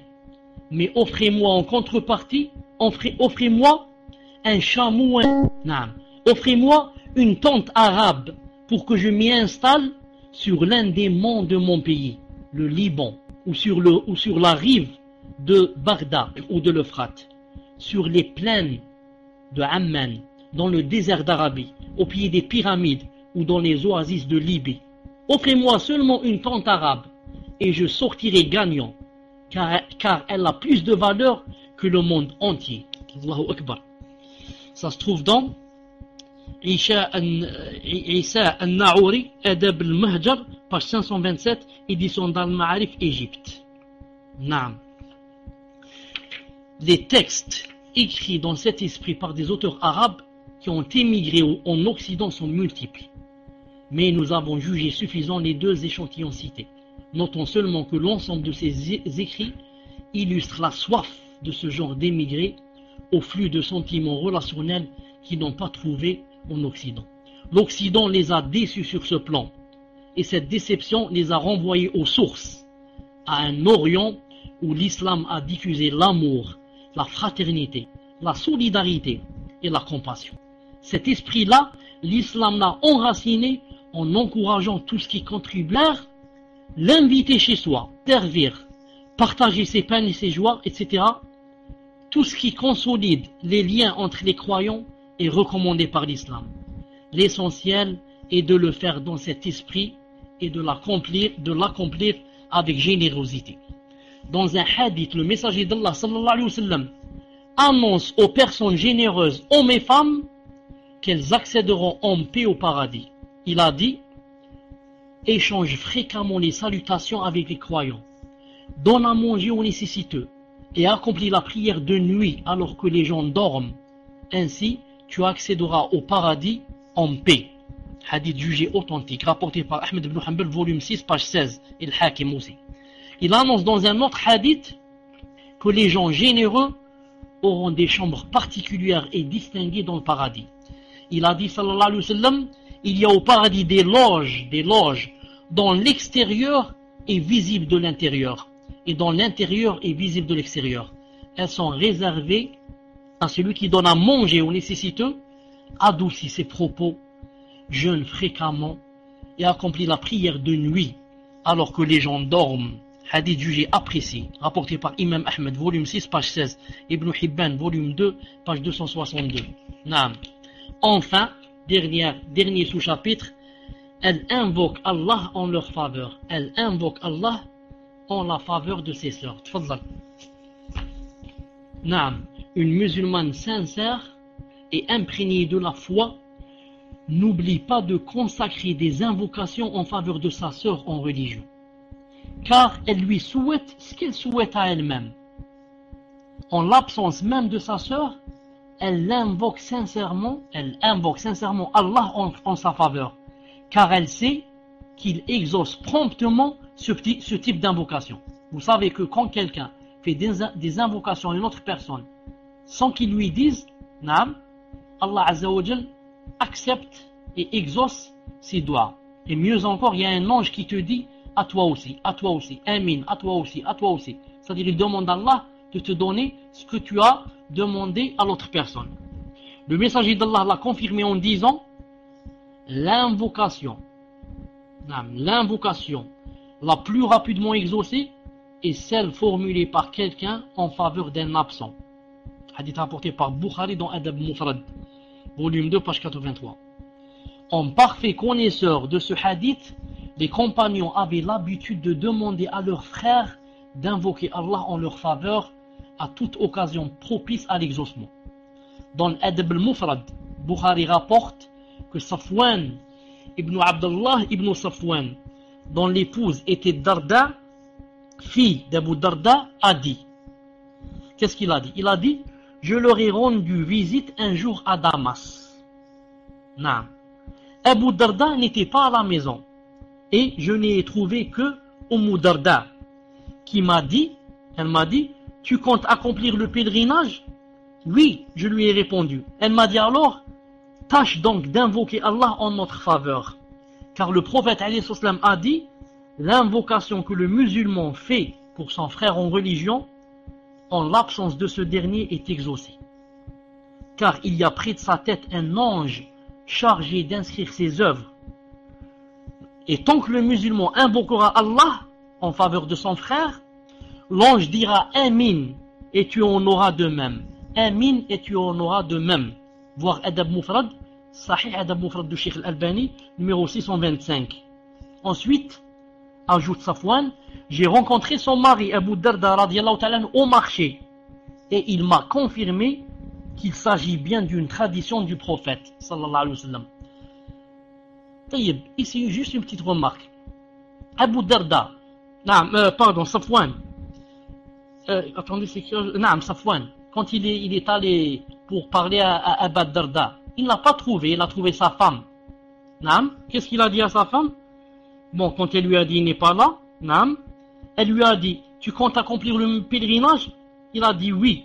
Elle lui a dit alors: n'oublie pas d'invoquer Allah subhanahu wa ta'ala pour nous. Entre parenthèses, c'est juste pour celles les sœurs qui disent que c'est interdit de parler à un homme. Celui-là, elle lui a parlé. Elle lui a même dit: n'oublie pas de nous faire quoi? De nous faire des doigts.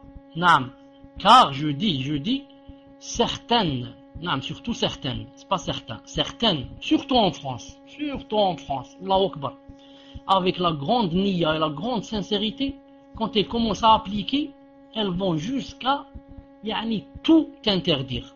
Ensuite, qu'est-ce qui va se passer? Puisqu'elles n'ont pas tenu le bâton du milieu, et elles n'ont pas été simples et en même temps pratiquantes, elles ont voulu exagérer. Tout est haram, je parle avec personne, je vois personne, je sors pas dans la rue, Ensuite, qu'est-ce qu'elles peuvent pas tenir le coup. Et vite, un mois, une année, 2 années, elles se renversent. Et elle dit: j'en ai marre du djilbab. Vive la mini-jupe. J'en ai marre, tout est haram, tout est illicite. Et j'aime la vie d'autrefois. J'aime le dancing. Comme ça, elle va dire. Qu'est-ce qui a dit tout est haram? Qu'est-ce qui a dit tout n'est pas permis? C'est toi qui l'as dit, c'est pas l'islam. C'est pas l'islam qui t'a dit ça. C'est toi qui as exagéré au point où tu n'as pas ce qu'on appelle le viatique. Tu veux aller loin, tu as une voiture, le voyage est loin, peut-être de Paris à Marseille. Je sais pas combien il y a de kilomètres, 500 ou 600. Et qu'est-ce que tu veux? Tu vas mettre seulement 2 litres d'essence. Et tu crois, tu vas voyager de Paris à Marseille avec 2 litres d'essence. Il te faut plusieurs fois le plein. Il te faut beaucoup de patience, beaucoup de science. Toi, tu veux vite tout appliquer en un jour et exagérer et dire tout est haram. Ensuite, tu jettes tout. Tu dis je peux pas, c'est trop. C'est toi qui as voulu alourdir le fardeau. C'est pas Allah Ta'ala qui t'a alourdi le fardeau sur toi. À travers ces recommandations, le messager d'Allah alayhi salam visait l'enracinement de l'esprit d'altruisme basé sur l'amour pour Allah et l'éradication de l'égoïsme et de l'individualisme. Dès qu'une occasion s'offrait à lui, le messager sallallahu alayhi wa sallam orientait ses compagnons dans ce sens et les incitait à observer ces valeurs nobles. Ainsi, quand il entendit quelqu'un invoquer Allah Ta'ala en ces termes, il a entendu une fois quelqu'un invoquer Allah Ta'ala en ces termes: oh Allah, accorde ton pardon uniquement à moi et à Muhammad. Regardez, il a entendu quelqu'un dire: oh Allah, accorde uniquement ton pardon à moi et à Muhammad. Naam. Qu'a dit le messager sallallahu alayhi wa sallam, il lui a dit, tu viens d'en priver beaucoup de monde. Allahu Akbar. Tu demandes à Allah Ta'ala qu'il l'accorde, qu'il l'accorde son pardon qu'à toi et qu'à moi. Pourquoi tu rétrécis la chose? Allah Ta'ala c'est le tout miséricordieux, le grand miséricordieux. S'il pardonne à tout le monde, ça va pas lui faire du mal. Naam. Pourquoi tu veux seulement, il pardonne seulement à toi et seulement à moi? Bien sûr, cette personne, ce compagnon qui a dit ça, parce que vous connaissez son histoire. Naam, il était nouveau dans l'islam, il est rentré dans la mosquée et il avait envie d'uriner. Et il est parti comme ça dans un coin de la mosquée et il a uriné. Il n'y avait pas les tapis, ni la moquette, ni rien. Il a uriné dans un coin, dans le sable, croyant que cela se faisait. Alors, les compagnons se sont levés et, bien sûr, ils se sont mis en colère contre lui, etc. Et quand le messager d'Allah a entendu cela, qu'est-ce qu'il leur a dit? Il leur a dit, laissez-le terminer son urine. Ensuite, il a dit, ramenez-moi un seau d'eau, et il a dit, jetez-le sur l'urine. Alors, cette personne, quand elle a vu la différence entre le comportement, la réaction des compagnons et la réaction du messager d'Allah, il a voulu faire des doigts seulement pour lui et le messager. Il a dit, les autres, je ne vais pas leur faire des doigts, ils m'ont presque frappé. Alors il a dit, Ya Allah, donne-moi le pardon seulement pour moi et pour le messager. Qu'a dit le messager? Tu viens de priver beaucoup de personnes. C'est pas comme ça qu'on fait les doigts. Cette orientation n'est pas adressée uniquement aux compagnons concernés, mais à l'ensemble des croyants. Elle vise à enraciner l'esprit communautaire dans l'âme musulmane, en soulignant qu'il ne convient pas aux croyants d'être égoïstes, même lors de ses invocations, car il est censé aimer pour son frère ce qu'il aime pour lui-même. Avant de conclure ce chapitre, rappelons que les rapports de la femme musulmane avec ses amis et ses sœurs en religion se distinguent par les qualités suivantes: la fraternité et l'amour pour Allah, la sincérité, la loyauté, la générosité, la gentillesse, l'indulgence, l'altruisme et la fidélité. Ces rapports sont, d'autre part, exempts de la rancune, la haine, la médisance, la dispute et tout ce qui est susceptible d'être considéré comme une offense. Tel est le comportement de la musulmane vis-à-vis de ses amis, en tout temps et en tout lieu. Un comportement qui reflète l'impact incomparable de l'islam sur l'éducation de l'âme humaine.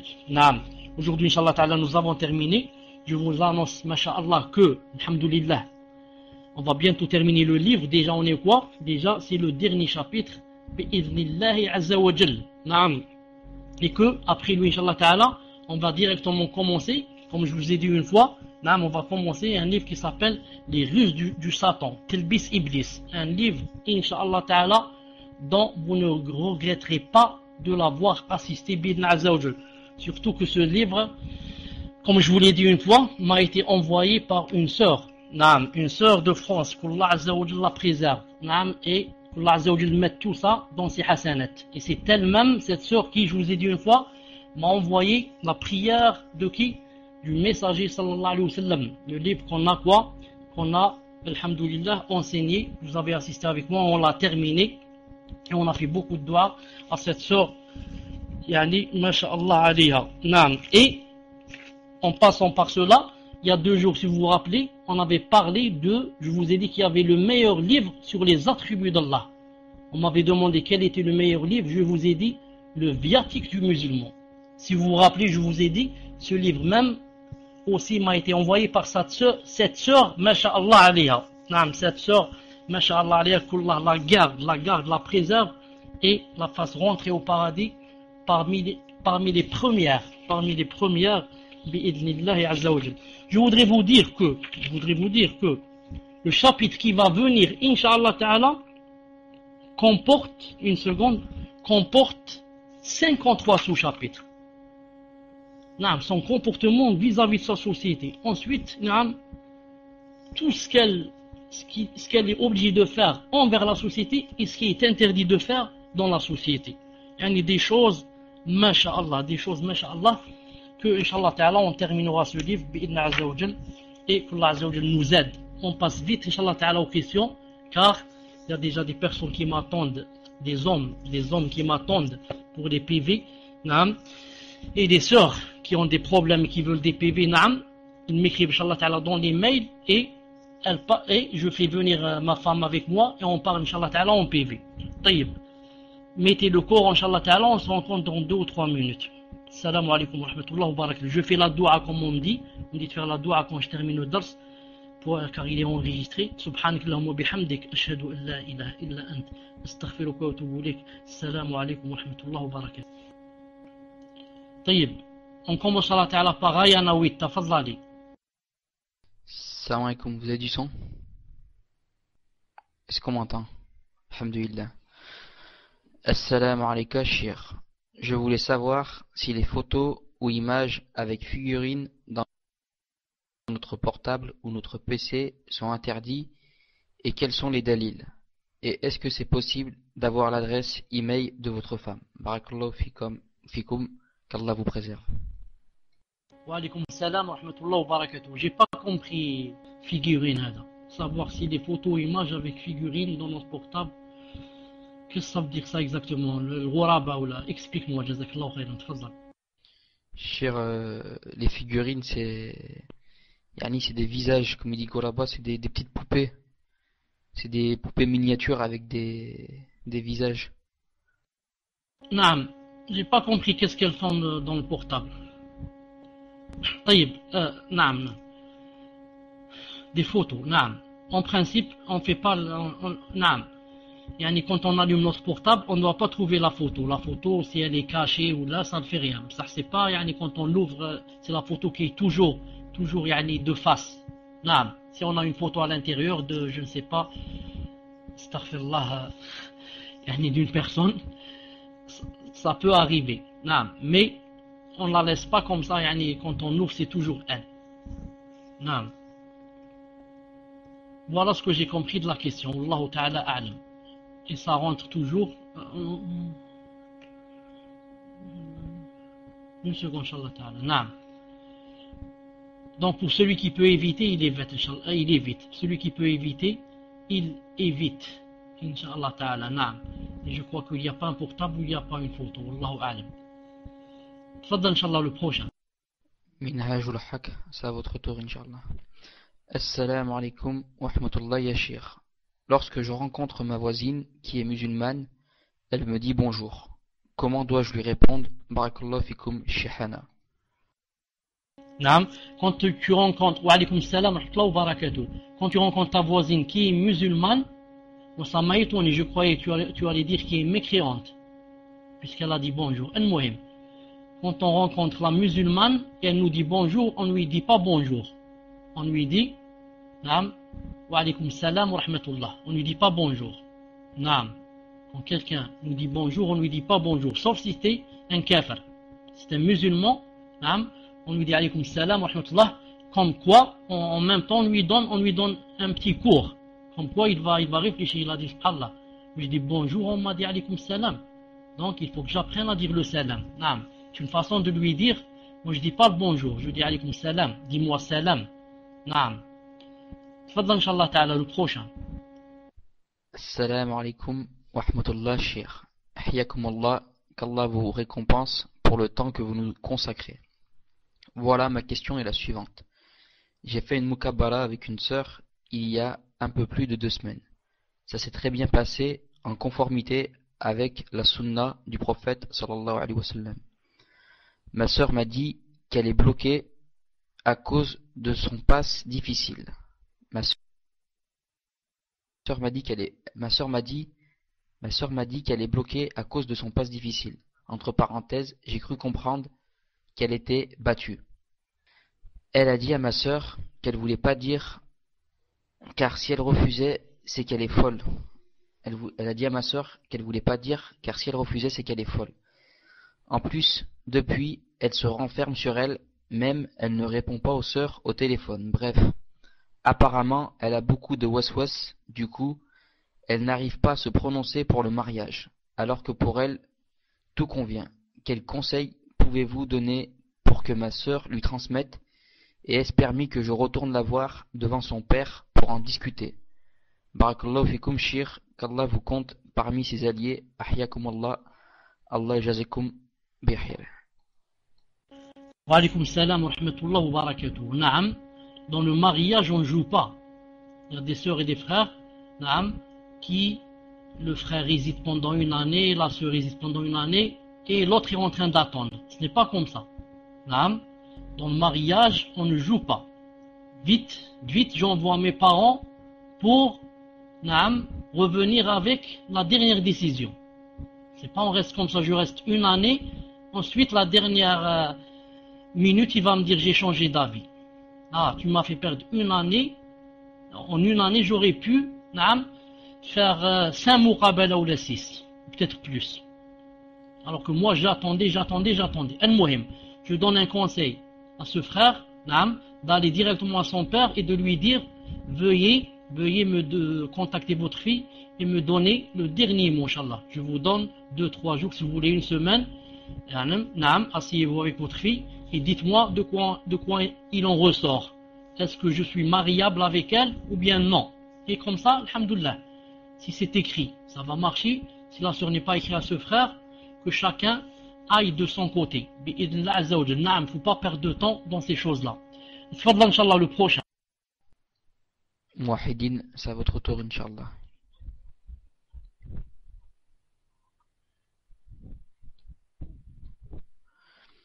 Salam alaikum. Les tatouages autocollants sont-ils autorisés ou cela rentre dans le hadith de la malédiction? Puis-je avoir le pseudo de votre femme? Jazakumullahu khayran, ahyakumallah. Wa alaykum salam wa rahmatullah wa barakatuh. On me dit en whisper, une sœur cherche de toute urgence une sœur qui fait ruqya sur Nancy ou à côté et demande si un nom peut et comment. Naam. Si la sœur trouve une sœur, qu'elle fasse ruqya chez la sœur. Si elle ne trouve pas, elle peut faire ruqya chez le frère, un frère. Naam. En compagnie de son mahram. Pas tête à tête avec lui, en compagnie du mahram, et il ne la touche pas. Il se met en face d'elle et il lit, c'est tout. Il lit, naam, et lui fait la ruqya. Mais si elle trouve une sœur, c'est mieux, Inch'Allah Ta'ala. Pour les tatouages autocollants, naam, ce n'est pas permis. Ce n'est pas permis, sauf si ce sont des choses qui sont permises. Par exemple, une voiture. Mais quand je dis c'est permis, ce n'est pas sur les corps. Par exemple, un tatouage, une voiture, on la colle par exemple sur une feuille, sur un papier, un arbre.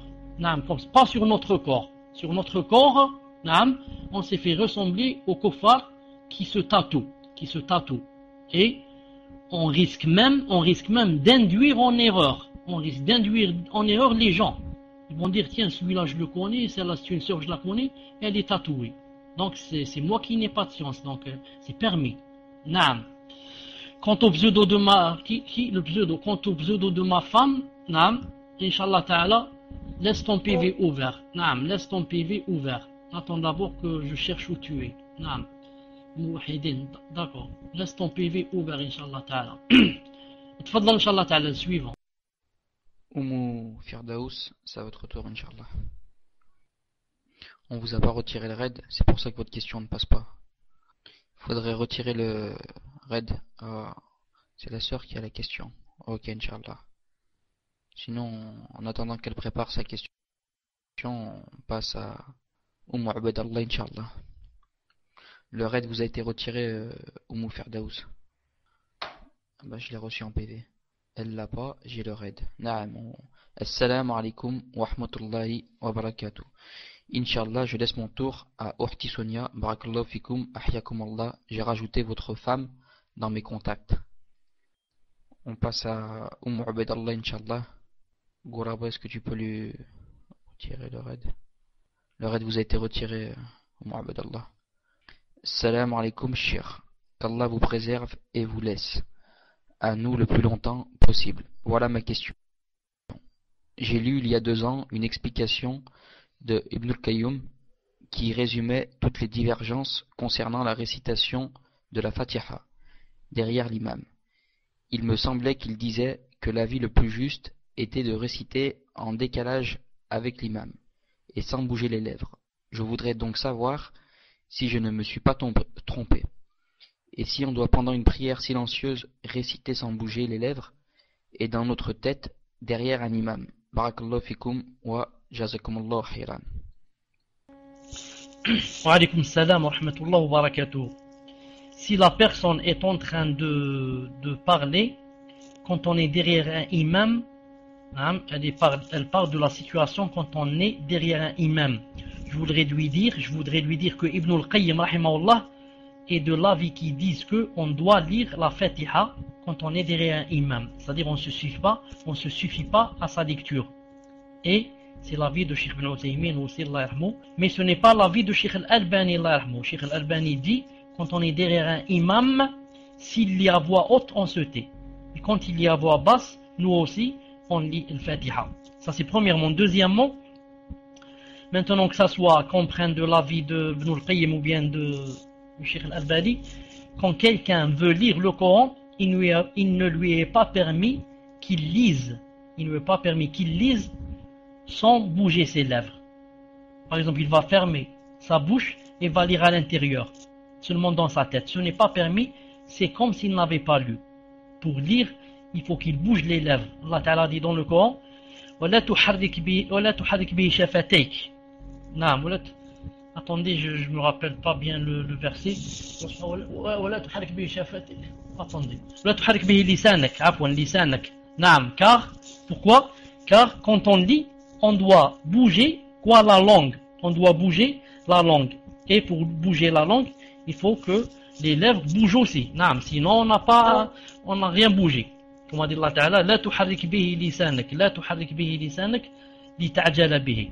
Ça veut dire que le messager disait, ça veut dire qu'il bougeait sa langue. Et pour bouger sa langue, il faut bouger ses lèvres. Sinon ça ne marche pas. Atfadla Inch'Allah le prochain. Je ne vais pas tarder avec vous, Inch'Allah Ta'ala. Je ne vais pas tarder, mais je vous promets une chose, Inch'Allah Ta'ala. Je vous promets que, Inch'Allah Ta'ala, jeudi, aujourd'hui c'est quoi? Attendez, c'est quoi aujourd'hui? Lundi ou la... Rappelez-moi, c'est quel jour aujourd'hui? Taïb, aujourd'hui c'est lundi, naam. Taïb, mercredi, Inch'Allah, le DAS, mais je vous promets aussi que jeudi ou bien vendredi, seulement 2 heures ou 2 heures et demie, seulement pour questions-réponses. Naam. Tfadal le prochain, Inch'Allah. Salam alaikum wa rahmatullahi wa barakatuh. Il y a un mois, je suis parti en Égypte avec l'intention de faire la hijra. Je suis parti avec des sœurs, mais il s'avère que ça s'est mal passé. Je me suis pas senti en sécurité, je ressentais le besoin d'avoir un muhram, car j'estime ce pays dangereux sans muhram. Donc j'ai décidé de repartir en France. Et ma question, c'est est-ce que j'ai commis un péché d'avoir quitté un pays musulman pour rejoindre un pays de mécréants? Mais notons que je compte repartir dans un pays musulman une fois que j'aurai un muhram, Inch'Allah. Des sœurs m'ont dit que j'avais commis un grave péché et que je serais maudite. Quelle est la question? Parce qu'on l'attend, enfin là c'est plutôt... Ok, cher, donc elle aimerait avoir un commentaire par rapport à tout cela. Wa alaykum salam wa rahmatullah. Fi saut. En général, quand quelqu'un fait la hijra, la hijra c'est la hijra. Il n'est pas en train de jouer, d'aller et revenir. S'il revient en France, c'est pour maladie, c'est pour soins, c'est pour études, c'est pour quelque chose de nécessaire. Sinon, il ne revient pas. Quand on fait la hijra, on ne revient pas vers le pays pour s'installer de nouveau. La sœur ici, je pense, Wallahu ta'ala alam, qu'elle avait des excuses. Si elle se sentait là-bas insécurisée, sans mahram, et elle a eu peur de tomber dans la fitna, c'est mieux pour elle de revenir chez ses parents en France le temps que elle la refasse pour de bon. Donc cette sœur, c'est quoi son intention? Son intention, c'est pas elle aime la France, mais elle a eu peur des fitna et de la zina toute seule. Elle a dit, je préfère préserver ma foi et revenir là-bas pour mieux me préparer, c'est tout. Donc elle a fait ce qu'on appelle quoi? Elle a fait ce qu'on appelle retourner pour, comment on dit ça? C'est pas, comment on dit, revenir en arrière pour mieux sauter. Je suis pas en train de revenir en arrière pour fuir, mais pour mieux préparer mon saut. Plus on revient en arrière, plus on peut courir pour sauter. Vous savez ça. Donc elle elle veut aller reculer pour me sauter. Jazakallahu khayran. Elle veut aller en France pour se préserver et pour préparer sa hijra. Inch'Allah ta'ala, elle n'a rien bi'idna azza wa jal si c'est vraiment ça son intention. Wallahu ta'ala a'lam. Hayakallah, tfaddal prochain. Assalamu alaikum wa rahmatullah. Nous sommes un groupe de sœurs qui souhaiteraient organiser une journée de rappel pour les femmes, entre parenthèses, qu'elles soient musulmanes ou non, au cours de laquelle il y aura récitation de Coran, lecture sur divers thèmes de l'islam, ainsi que distribution gratuite de livres. Que pensez-vous de notre initiative? Que nous conseillez-vous? Pouvons-nous chanter des anachid ce jour-là? Wa alaykum salam wa rahmatullah wa barakatuh. Je pense, Inch'Allah ta'ala, que c'est une bonne initiative. Si vous ne serez pas mélangé aux hommes, vous avez une salle spéciale pour vous, là, dans une maison, dans un salon, vous êtes seules les femmes, vous invitez des gens, vous leur parlez du din, vous leur montrez les livres, vous faites des anachid entre vous, c'est tout, entre vous, c'est tout, quelques anachid sans exagérer, il ne me semble pas que c'est haram, surtout si c'est peut-être dans le but, si elles ne sont pas musulmanes, pour leur montrer qu'on n'est pas constipé, on n'est pas comme ça, s'il n'y a ni musique ni rien. Mais il faut faire la différence entre les salafiyettes et les ikhwan. Les ikhwan et les ikhwaniyettes, les anachid font quoi? Font partie de leur dogme, c'est dans leur aqida. Alors que chez les salafiyettes, c'est seulement dans les circonstances. Les circonstances et ça passe. Comme dit Cheikh bin Uthaymin, Allah yarhamou. Naam. Wallahu subhanahu wa ta'ala a'lam. Tafadhal inshallah le prochain. Prochaine question. Ibrahim 8. Assalamu alaikum wa rahmatullah wa barakatuh ya Cheikh. Si on demande pardon à une personne pour avoir médit sur elle, est-ce qu'Allah Ta'ala nous pardonne d'avoir commis ce péché? Barakallahu fikum, qu'Allah vous récompense, amin. Donc je répète, Inch'Allah, si des personnes ont des choses à demander pour l'ordre des questions et tout ce qui concerne les questions, adressez-vous à Gouraba. Barakallahu fikum. C'est lui qui gère cela. Wa alaykum salam wa rahmatullah wa barakatuh. Quand on médit sur une personne, ou bien la personne le sait, ou bien la personne ne le sait pas. C'est-à-dire, la personne sur laquelle on a médit, ou bien elle le sait, ou bien elle ne le sait pas. Naam. Si elle ne le sait pas, il vaut mieux ne pas le lui dire pour ne pas rompre des liens. Tant qu'elle ne le sait pas, qu'on demande beaucoup pardon à Allah pour elle. Naam. On demande pardon d'abord à nous-mêmes, on lui fait des doigts à elle. C'est pas on demande à Allah de lui pardonner. Allah, pourquoi il va lui pardonner? Il n'a rien fait. Il nous pardonne à nous. Naam, pas à elle. Mais pour elle, on lui fait des doigts. Mais si elle est au courant, il faut lui demander pardon. Si elle est au courant, il faut lui demander pardon. Non, mais si elle n'est pas au courant, on lui fait des doigts seulement, on demande à Allah subhanahu wa ta'ala de nous pardonner. Non. Tfadhal le prochain. Assalamu alaikum wa rahmatullah. Inch'Allah, je laisse mon tour à Uhti Sonia. Barakallahu fikum. Ahyakum Allah. Assalamu alaikum, Cheikh. Que pourriez-vous conseiller à une sœur se trouvant dans une situation maritale très difficile, dans le sens où son mari ne lui donne plus certains droits? Il passe la nuit à veiller, à parler avec les femmes sur internet, en prétextant leur faire da'wa, et il dort le jour. Entre parenthèses, regroupe ses prières. Wa alaykum salam wa rahmatullah wa barakatuh. Ce qui est intéressant, c'est la fin. Naam.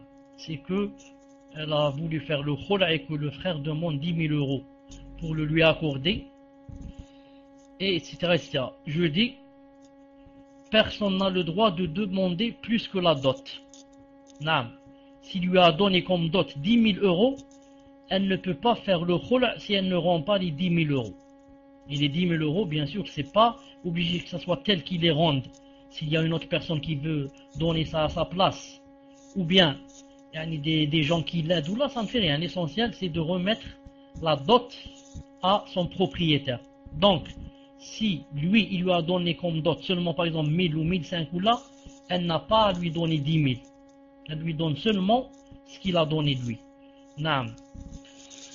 Wallahu ta'ala alam. Et si elle peut garder les enfants car elle craint pour leur religion. Naam, elle peut les garder si le père est loin du din. Si le père est loin du din.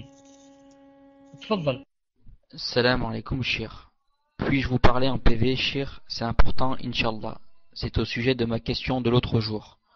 Entre parenthèses, et sur d'autres faits plus récents. On a été coupé par vos problèmes de connexion. C'est Arthur Sonia. Allah dit la dot c'était une bague. Elle rend seulement la bague. Naam, elle rend seulement la bague, pardon, pour le khula. Elle doit rendre seulement la bague bi'idnillahi subhanahu wa ta'ala. Naam, je dis à Arthur Sonia que aujourd'hui, naam, j'avais donné rendez-vous à quelqu'un, à un frère qui m'attend pour un PV après le dars. C'est pour ça que, Inch'Allah ta'ala, rappelle-moi pour le prochain dars, Inch'Allah ta'ala.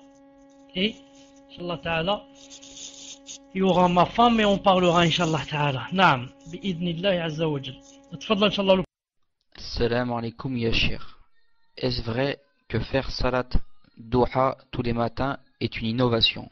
Pouvez-vous m'expliquer l'extrait suivant tiré du livre Boulour al-Mahram de Eskelani, extrait que voici. Le nombre le plus petit de rak'at de la prière duha est 2 et le maximum est 12. Le préféré de ces nombres est 4, qui est supporté et approuvé par les hadiths du prophète sallallahu alayhi wa sallam. Qu'on se rappelle aussi que cette prière est une habitude, sunna, pratiquée par les messagers antérieurs. Ainsi cette prière est une sunna et mustahab, désirée. Quant à la matière de cette prime bid'a par Omar radiyallahu anhu, fait allusion au fait que si quelqu'un développe continuellement une habitude, elle peut être considérée comme une innovation, sachant que le prophète sallallahu alayhi wa sallam ne l'a pas effectuée souvent. Barakallahu fikum, Shir. Jazakumullahu khayr. Wa alaykum salam wa rahmatullahi wa barakatuh. Fi saut. Alhamdulillah. En fait, salat duha, wallahi, le frère et la sœur qui peuvent la faire, yani, c'est que ce sont vraiment des gens aimés par Allah subhanahu wa ta'ala. Naam. Elle commence vers 8h du matin, enfin, cela dépend des pays. Vers 7h30, cela dépend quand est-ce que le soleil est bien sorti. Et se termine avec la rentrée de salat al-dhuhr.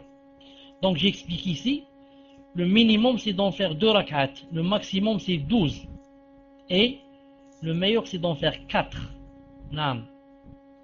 2 c'est le minimum, 12 c'est beaucoup, 4 c'est bien. Ensuite, c'est bien aussi de ne pas la faire tous les jours, mais on la fait seulement de temps en temps. Un jour oui, un jour non. 3 fois par semaine, 4 fois par semaine. Un jour on fait pas, 3 jours on fait pas, un jour on la fait. Et comme ça. Mais on la fait pas tous les jours, car elle n'est pas conseillée, c'est-à-dire demandée à ce point. Et le messager d'Allah, plusieurs fois, il la faisait pas. D'ailleurs, Abdullah ibn Omar a dit, je n'ai jamais vu le messager d'Allah faire la prière duha. Alors que le vrai, c'est qu'il l'a faite. Et lorsqu'il a fait le Fath Mecca, il a fait 8 rak'at. De salat al-duha. Al-Muhim. Autre chose ici, qu'est-ce qu'il veut dire? Naam, je crois que c'est tout. On ne doit pas la faire tout le temps.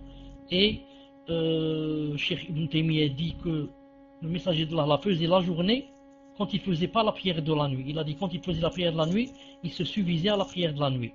Mais n'oubliez pas le hadith de Abu Huraira qui dit que le messager d'Allah m'a conseillé 3 choses, entre autres, de faire 2 rak'at de salat al-duha. Donc salat al-duha, elle est bien conseillée, à condition de ne pas la faire tous les jours. Et Cheikh Ibn Uthaymin dit qu'il y a un hadith authentique qui dit que chaque personne doit quoi? Chaque personne doit faire 350, attendez, ou bien 360 aumônes par jour. Et le messager d'Allah a dit, subhanallah c'est une aumône, alhamdoulilah c'est une aumône, aider quelqu'un c'est une aumône. Ensuite il a dit, et 2 rak'at de duha, yani, remplace tout cela. Cheikh Ibn Uthaymin a dit, maintenant, puisqu'on est obligé de faire 360 aumônes chaque jour, et que si on ne fait pas ça, on fait salat al-duha, on fait 2 rak'at, donc 2 rak'at c'est vraiment conseillé, car elle remplace quoi? Elle remplace les 360 aumônes. C'est pour ça qu'il est conseillé de la faire souvent, mais pas tout le temps. Wallahu ta'ala a'lam. Naam, wallahu subhanahu wa ta'ala a'lam. Tfaddal, suivons, inshallah. Une sœur souhaiterait passer une annonce importante. Si l'un de vous pouvait la faire, si vous êtes d'accord, bien sûr. Parisienne, seule, avec un enfant, est très malade et elle est possédée par un djinn chrétien qui la viole à chaque ruqya. Le frère Raki n'arrive pas tout seul, donc l'annonce serait de trouver plusieurs Raki pour l'aider, sachant que la sœur, à plusieurs reprises, a soulevé le Raki et l'a jeté à terre. تفضل إن شاء الله le suivant. Allah Azza wa Jal la guérisse et l'aide à trouver les gens qui l'aident fi sabilillah Azza wa Jal. Prochaine question, Inch'Allah. Comment ça, Amin? Amin, je vous ai retiré le raid. Vous pouvez poser votre question, Inch'Allah. Firdaous 13015, c'est à votre tour, Inch'Allah. Je sais pas, salam alaikum shir. Mon mari travaille dans une entreprise et dans cette entreprise, il a pu s'arranger avec eux pour la prière du vendredi. Aussi, il ne serre pas la main aux femmes, alhamdulillah. Mais le problème maintenant, c'est qu'ils veulent l'obliger à prendre une assurance vie. Comment doit-il faire? Qu'Allah vous récompense. Il doit leur montrer et leur dire que, naam, pour moi, je suis pas convaincu de cette chose. Naam, je suis pas convaincu de cette chose. Naam, si vous voulez que je vous donne de l'argent, dites-moi, mais pas pour l'assurance. Naam, je ne suis pas. Il essaye de parler gentiment avec, comment ça s'appelle, le responsable, gentiment, de lui expliquer, voilà monsieur, ceci, cela. L'assurance vie n'est pas permise en islam. Et c'est pas une question que je suis avare ou je suis contre les lois ou là, mais c'est une question de conviction religieuse. Je vous prie, barakallahu fik, de me respecter, mais on se respecte mutuellement. Et Allah Azza wa Jal, il veut rien écouter. Il veut rien écouter. Si c'est eux qui le forcent et ils lui prient directement, ce sont eux qui ont quoi? Qui ont le ithme. Si c'est eux qui prennent directement de l'argent, les péchés et pas lui. Prochaine question, Firdaous. Assalamu alaikum wa rahmatullah wa barakatuh. En espérant que vous vous portez bien, je souhaitais seulement vous passer un salam depuis Marseille. Et on vous attend pour une dernière assise en direct pour nous, dès que vous aurez un peu de temps à nous accorder. Barakallahu fikum wa ahsan Allah alikum. Inch'Allah, les sœurs, envoyez vos questions lorsque la personne avant vous passe à la sœur Minhajul Haq. Vous m'entendez, Inch'Allah Ta'ala? Vous m'entendez? Alhamdulillah. Donc, Alhamdulillah, je me porte très bien. Et Inch'Allah Ta'ala, on vous attend pour une dernière assise. Il y aura très bientôt, bi'idna Azza wa Jal. Et je demande aux frères qui devaient m'attendre, je devais avoir un PV avec le frère. C'est qui? C'est qui ce frère? Ubaydallah, naam. Son pseudo. D'accord, c'est son frère, naam. Ensuite, il y a une autre personne, je voulais la contacter, mais elle a bloqué ses PV. Allez, peut-être qu'elle va se débloquer, Inch'Allah. Donc, Ubaydallah, je cherche comment ça s'écrit. Naam. D'accord, je cherche où est-ce qu'elle est dans la liste, ici. Papa. Ibn al-Qayyim, où est Ubaydallah? Je la vois pas dans la liste. Naam, d'accord. Elle est là, alhamdulillah. Donc, Inch'Allah Ta'ala, taïb, naam, je la vois. Je me sens, Inch'Allah Ta'ala, fatigué. سبحانك اللهم وبحمدك أشهد أن لا إله إلا أنت أستغفرك وأتوب إليك السلام عليكم ورحمة الله وبركاته